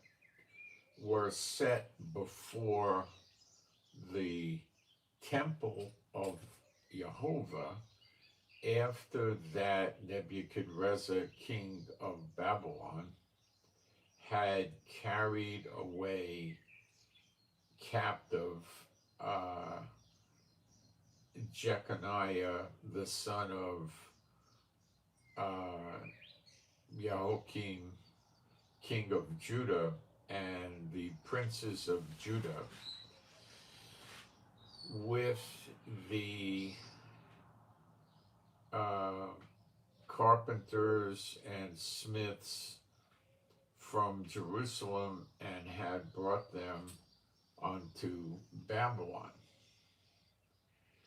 One basket had very good figs, think wheat.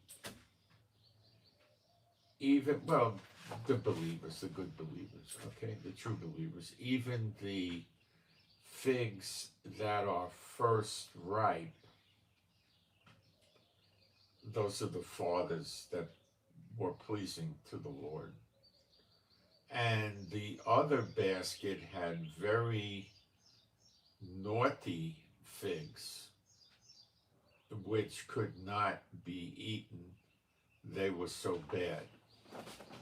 Now, these can, are the evil ones. Like 2/3 of Israel's going to get cut off. They're not making it.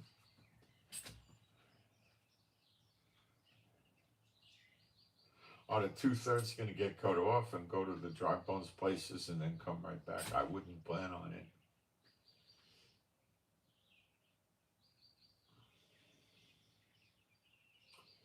Then said Jehovah unto me, what seest thou? Well, what do you see in better English? Jeremiah, and what do you see, Jeremiah?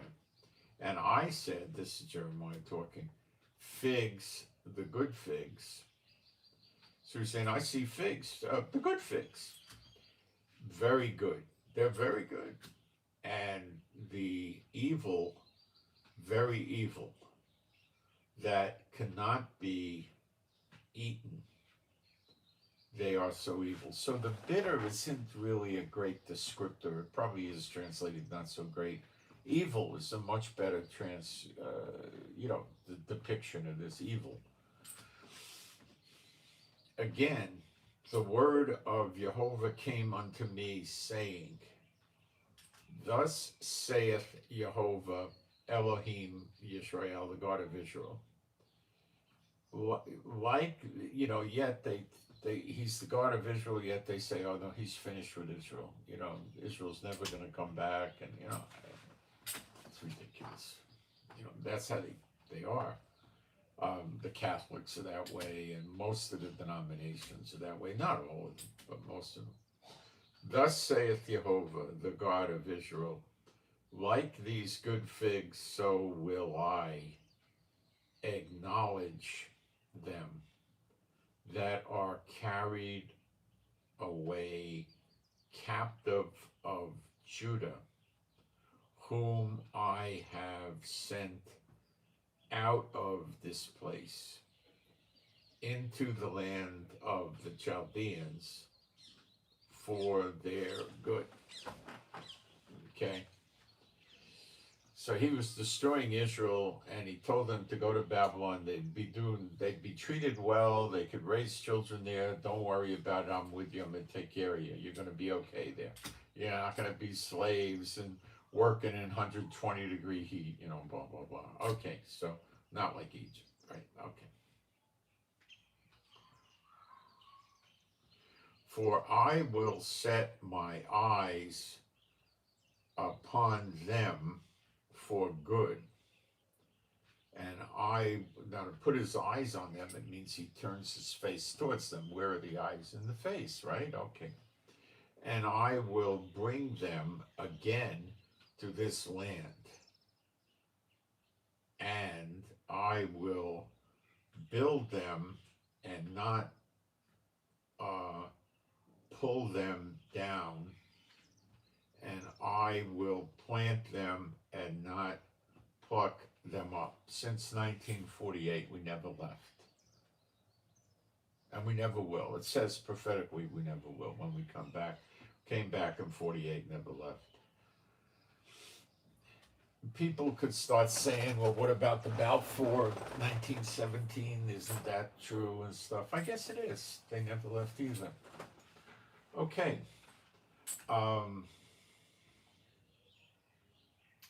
For I will set my eyes upon them for good, and I will bring them again to this land, and I will build them and not pull them down, and I will plant them and not pluck them up, and I will... See, he's not talking about the return from Babylon, because when they did return from Babylon, they did get plucked up again and kicked out when the Romans in 70 AD and that stuff, okay?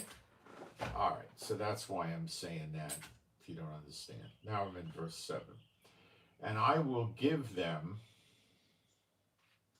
a heart to know me.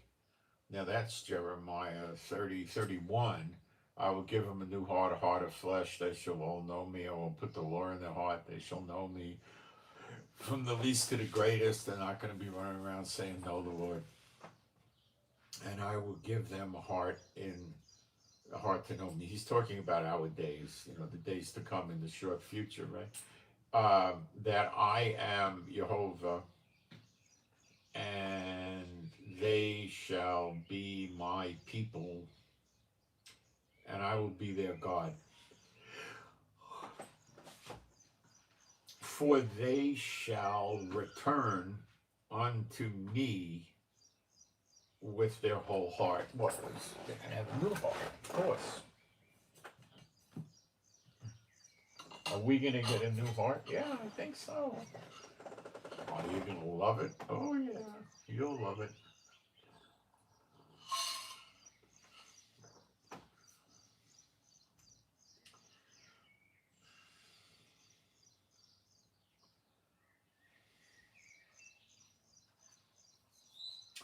Now we're in verse 9. Jeremiah 24, verse 8, sorry. Bad eyes. And as the evil figs, which cannot be eaten, they are so evil.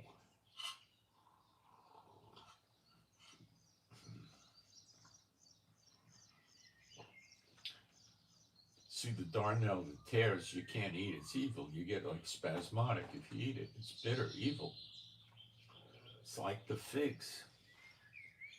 And as the evil figs which cannot be eaten, they are so evil. Surely, thus saith Jehovah, so will I give Zedekiah the king of Judah and his princes and the residue of Jerusalem that remain in this land, and them that dwell in the land of Egypt.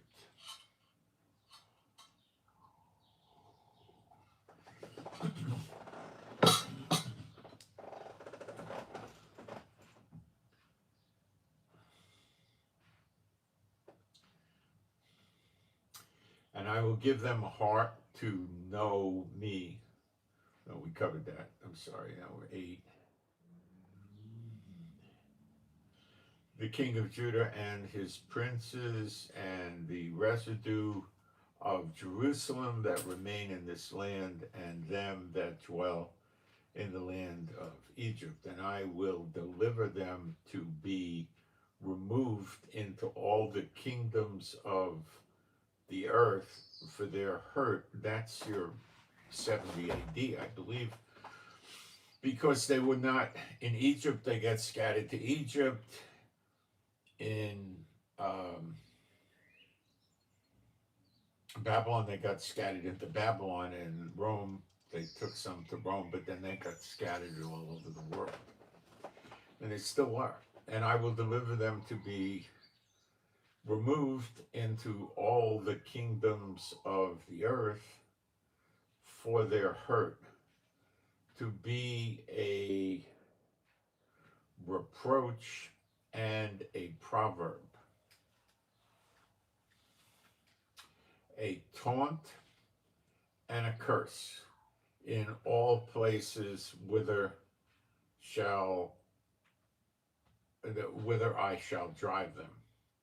And I will send the sword, the famine, and the pestilence among them, till they be consumed from off the land that I gave unto them and their fathers. Okay. So what you're talking about here is the figs or Israel. Okay.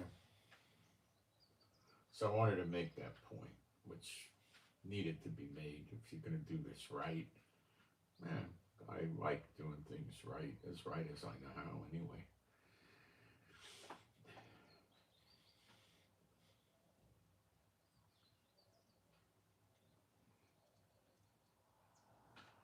All right, get back in my notes.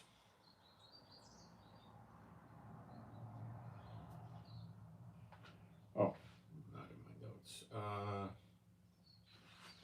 Okay.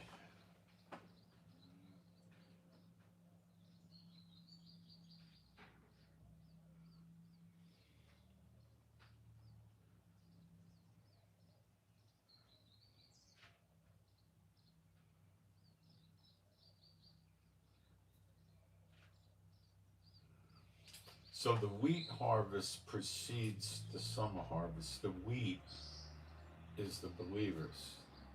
The tares are not.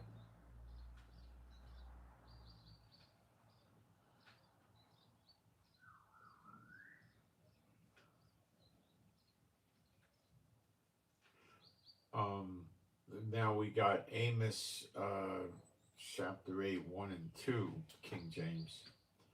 A basket of summer fruit, then said the Lord, the end is come upon my people. I should read that. Let me get in. Hold on, I'll read you the whole thing. Amos 8, 1 and 2. Let's give you an abbreviation. Amos.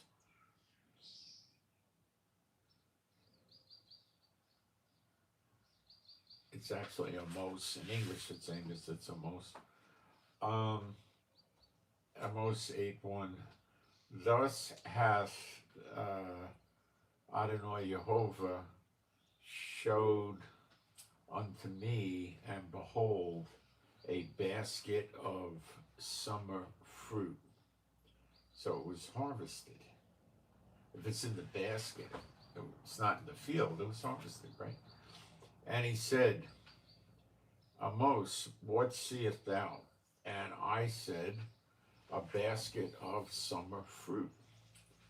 Then said Jehovah unto me, the end is come upon my people of Israel. I will not again pass by them anymore. And the songs of the temple shall be howling in that day, saith Adonai Jehovah. There shall be many dead bodies in every place. They shall cast them forth with silence. Hear this, O ye that hear this, O ye that swallow up the needy, even to take the poor of the land to fail, saying, when will the new moon be gone, that you may sell corn, and the Sabbath, that we may set forth. He's talking about they can't wait for the holidays to be over so they can go make money again. Okay, so you have this here. The rabbis are teaching the people you got to observe the law, but they don't even do Moses' law. They do the Talmud law, and you observe that, and there's no need for a temple, and and you're okay. You can go stab your brother in the back, rob him, go to court, and lie through your teeth and rip them off, and this kind of thing. Okay, that's why 2/3 get cut off. Make a mockery of God's law. Was the law ever intended that you could be a mean son of a gun to all your fellow Israelites and do adultery and all this other stuff they do? They're taught that it's okay to do unmarried sex with non-Jews. Even married, separated Israelites think they can lay up with non-Jewish women and they cohabitate with them. I mean, it's just crazy. You know, crazy. Okay.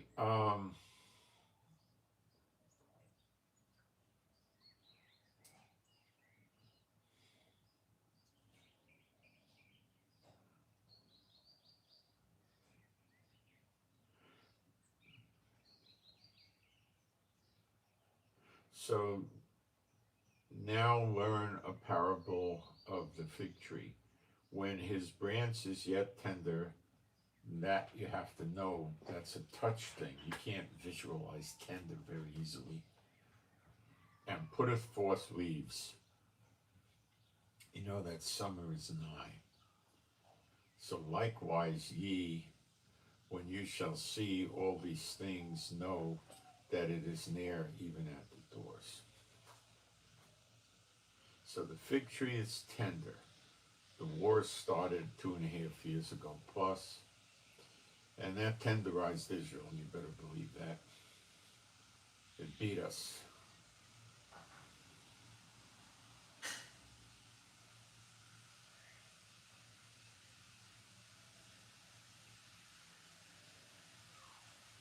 Like the tenderizing hammer.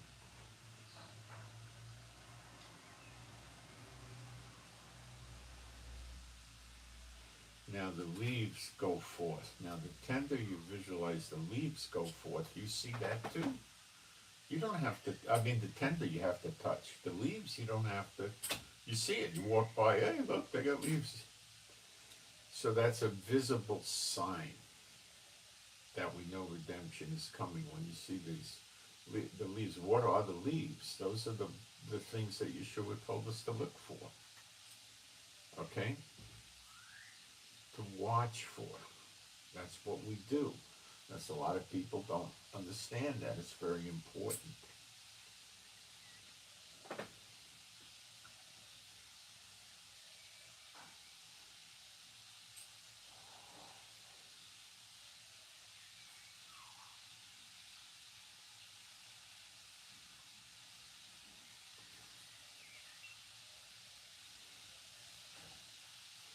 When you start seeing the daughter of Babylon getting it, then it's no redemption, I would say, is not just standing at the door.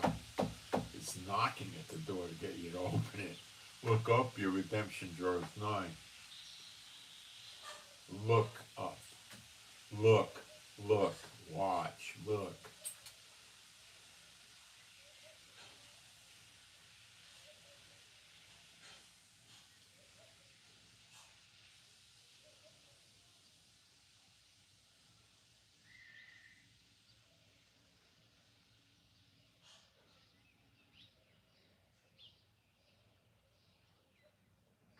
So what are we looking at?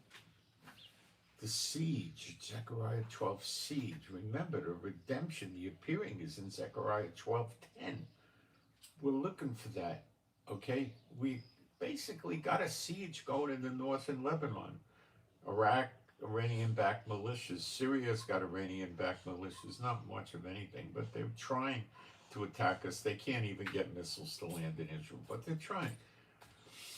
Jordan's got about 10 or 11 million people that want to kill us. They're containing them. You got the Houthis way down in the south. You got Egypt on our border in the south. You got Hamas on the south. You know, the siege is coming together quite well. It's just about finished. What country is on our border that's not partaking in the siege right now? Not any. But they're not really active. Egypt's not really active. They've just got 100,000 soldiers, tanks, and artillery there. Iraq isn't that active, and they're not on our border really. But Syria's not active really. Jordan's not active, but it's getting ready to go. It can go in a minute's notice. Literally, a few minutes it could start. I think a day easy. Okay. Matthew 24, verse 34. Verily I say unto you, this generation shall not pass till all these things be fulfilled. Okay, what is the generation? Well, there are people that are going to tell you it's 40 years, 70, 80, 100. I think I go with the 40. And what it's basically telling you is that the people that see these things, that are witnessing these things like us, are going to make it to the end, because that's Jehovah's not going to let the good fruit go bad.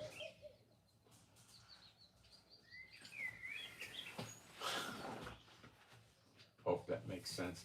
Let me jump into the live stream for a minute and see if I'm getting anything there that I need to deal with. Questions or something like that. I've got a lot of comments.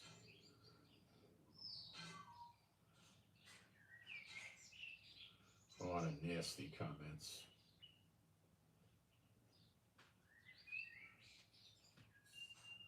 Thanks, moderators. Appreciate it.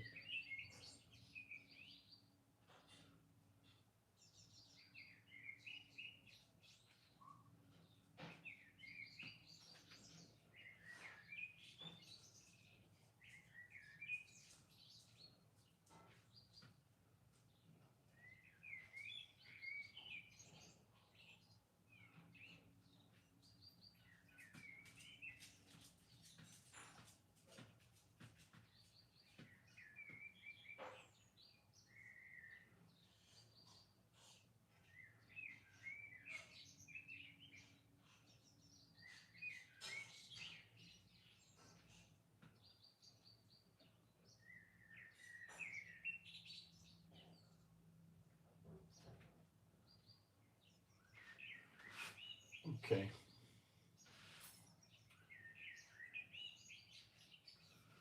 So I hope I didn't confuse any of you. So the tenderizing of the branch is happening. The leaves are out. What are the leaves? Let's take a look at the birth pangs quickly.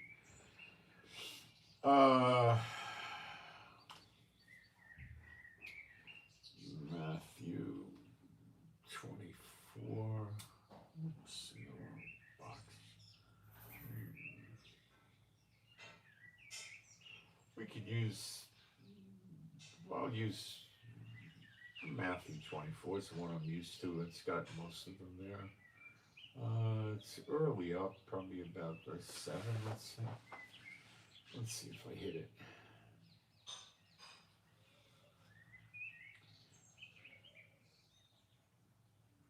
And you shall, wait, one more.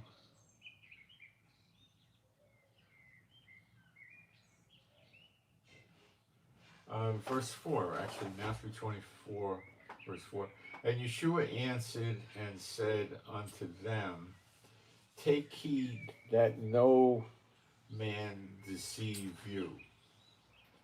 For many shall come in my name, saying, I am. Well, what that means is they're going to say that Yeshua sent them, or they serve Yeshua, and they're going to confirm to you that Yeshua is Yeshua, or the Messiah, that I am Christ, the anointed. The Christ that comes from the Christos, it's the Mashiach word, is what it is, the anointed, that's what it is. And shall deceive many. Oh yeah, just any Sunday 9 to 11 in the morning, you'll see them. The deception at work. And you shall hear of wars and rumors of wars. Well, are there wars now? Yeah. Are there rumors of wars? Yeah. Leaves, right? Leaves. See that you be not troubled, for all these things must come to pass, but the end is not yet. Okay. For heathen nation, Goyim, shall rise against Goyim. Okay, we're starting to see quite a bit of that. Okay, and kingdom against kingdom, ruler against ruler. And there shall be famines. Well, we were talking about that earlier. Africa's at risk and so forth. So famines are not so much now, but they're coming, along with the drought in America too, and the fires in America. Remember, I will kindle fires in and about your cities. You're seeing all this in America. I'll dry up your springs. The drought in America. Remember, when you start seeing America go down, it's the redemption's again. I wouldn't say just standing at the doors. I say it's at the doors now. But when you start seeing that stuff happen in America, it's knocking at the doors, telling you, open up the door, let me in. Here to redeem you. You know, I'm just making that up. But, you know, I'm just talking. It's not scripture directly, but that's what I'm saying. The trumpet, when that trumpet blows from above, that's when you're going to see the appearing, and you'll know. And pestilences, okay, that could be a lot of things. It could be locusts and the bugs that eat the crops. It could be plague, like bubonic plague or something, I don't know. And it could be both. And earthquakes in diverse places. We got those coming all the time now. All these are the beginning of sorrows. That's the birth pangs. Okay. Then it goes on and talks about something related to the apostles at their time. Then shall they deliver you to be, it says the word then, you know, but they put that stuff in there, 5199. It's pretty much, I interpret this as Yeshua um, switching topics.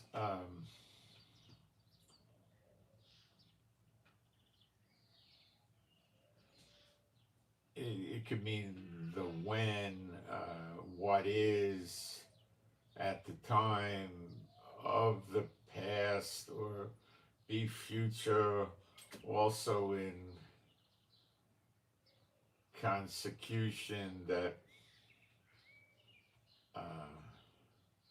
that time then, you know, it's not specifically sequential is what I'm trying to tell you.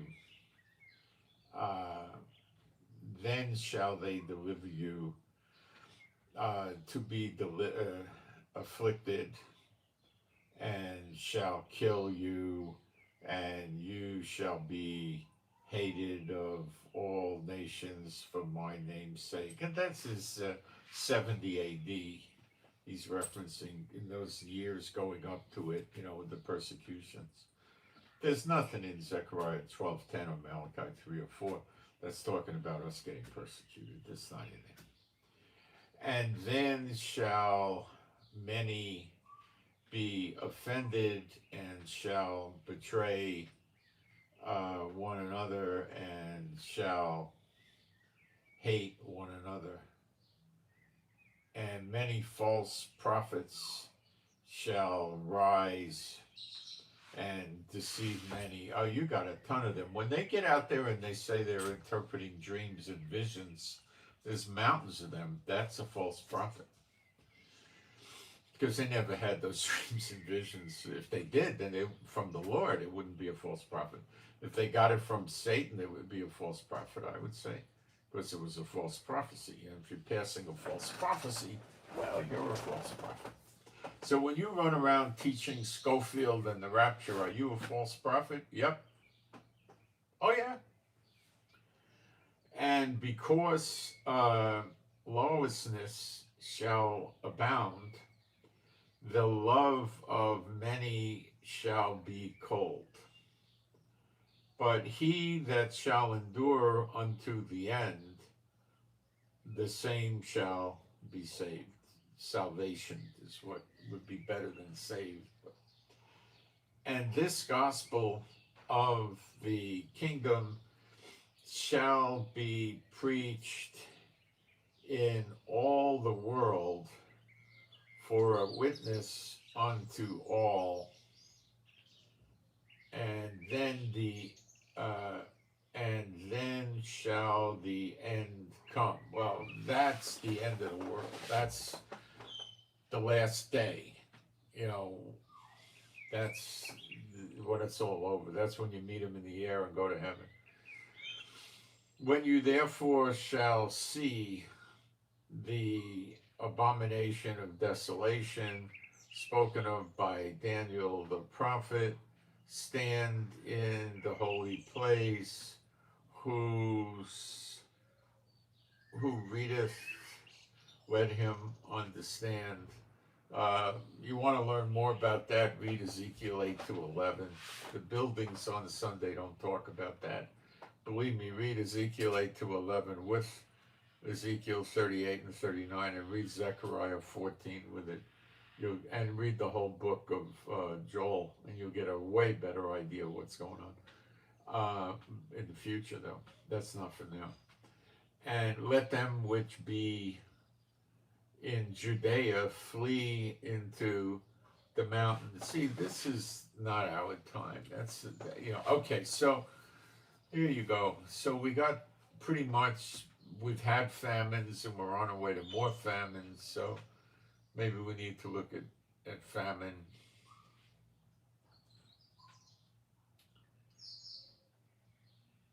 And then if you go to Mark 13, it talks about disturbances, and that would be like protesters, revolutions, or attempts and overthrows or attempted coups, and that kind of thing.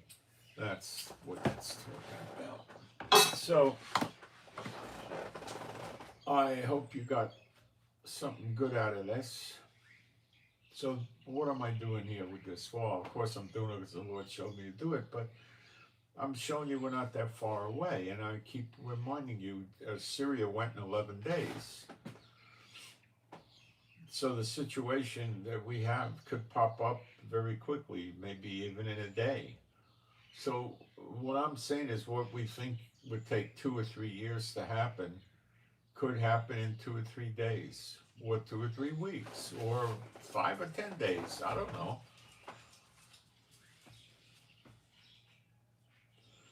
Don't fall into the trap that you got God all figured out, because then you say, well, I got a long time, this and that. And we got, people are falling away.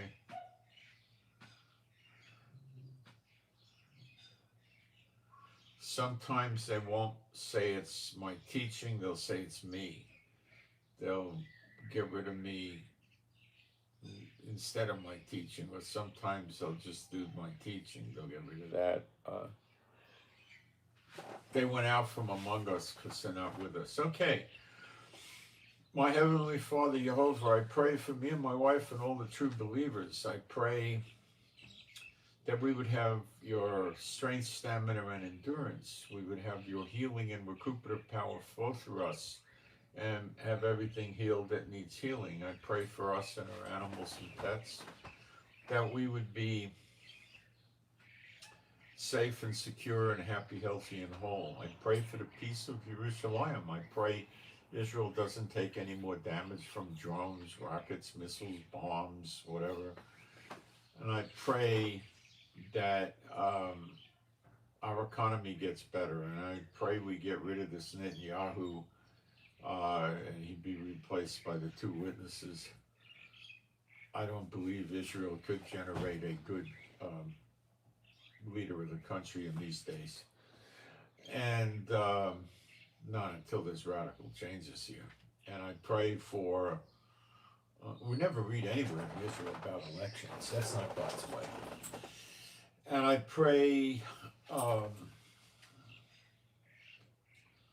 those of us that need to find work or a job, get a good job, a nice job, or a comfortable job, and have plenty of money. And I pray we all have adequate amount of money and then some extra. And I pray those of us that need to get customers or clients do find them, and that works out for them. I pray that we all learn the Bible better, and I pray I can make better videos, and I pray that the circulation of the videos doesn't get handicapped or suppressed or kept down. Um,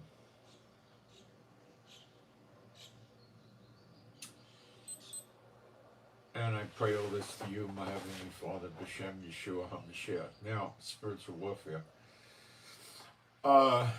My Father, my Heavenly Father, Jehovah, I come to you, B'Shem Yeshua HaMashiach, for me and my wife and all the true believers, their households and their families. And I pray in all of our families and households.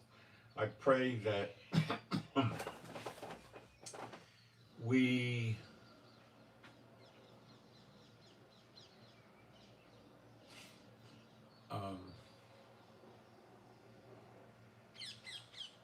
I pray for the lifting or the loosing off of all of us of any witchcraft or sorcery. It's just removed, lifted off, or loosed from all of us, never to return again. It's of no value, no effect. You're forever, B'Shem Yeshua HaMashiach. And if any of our people in the families or whatever, the households have an unclean spirit, I command the unclean spirits to come out of these people immediately, never return unto them again. B'Shem Yeshua HaMashiach.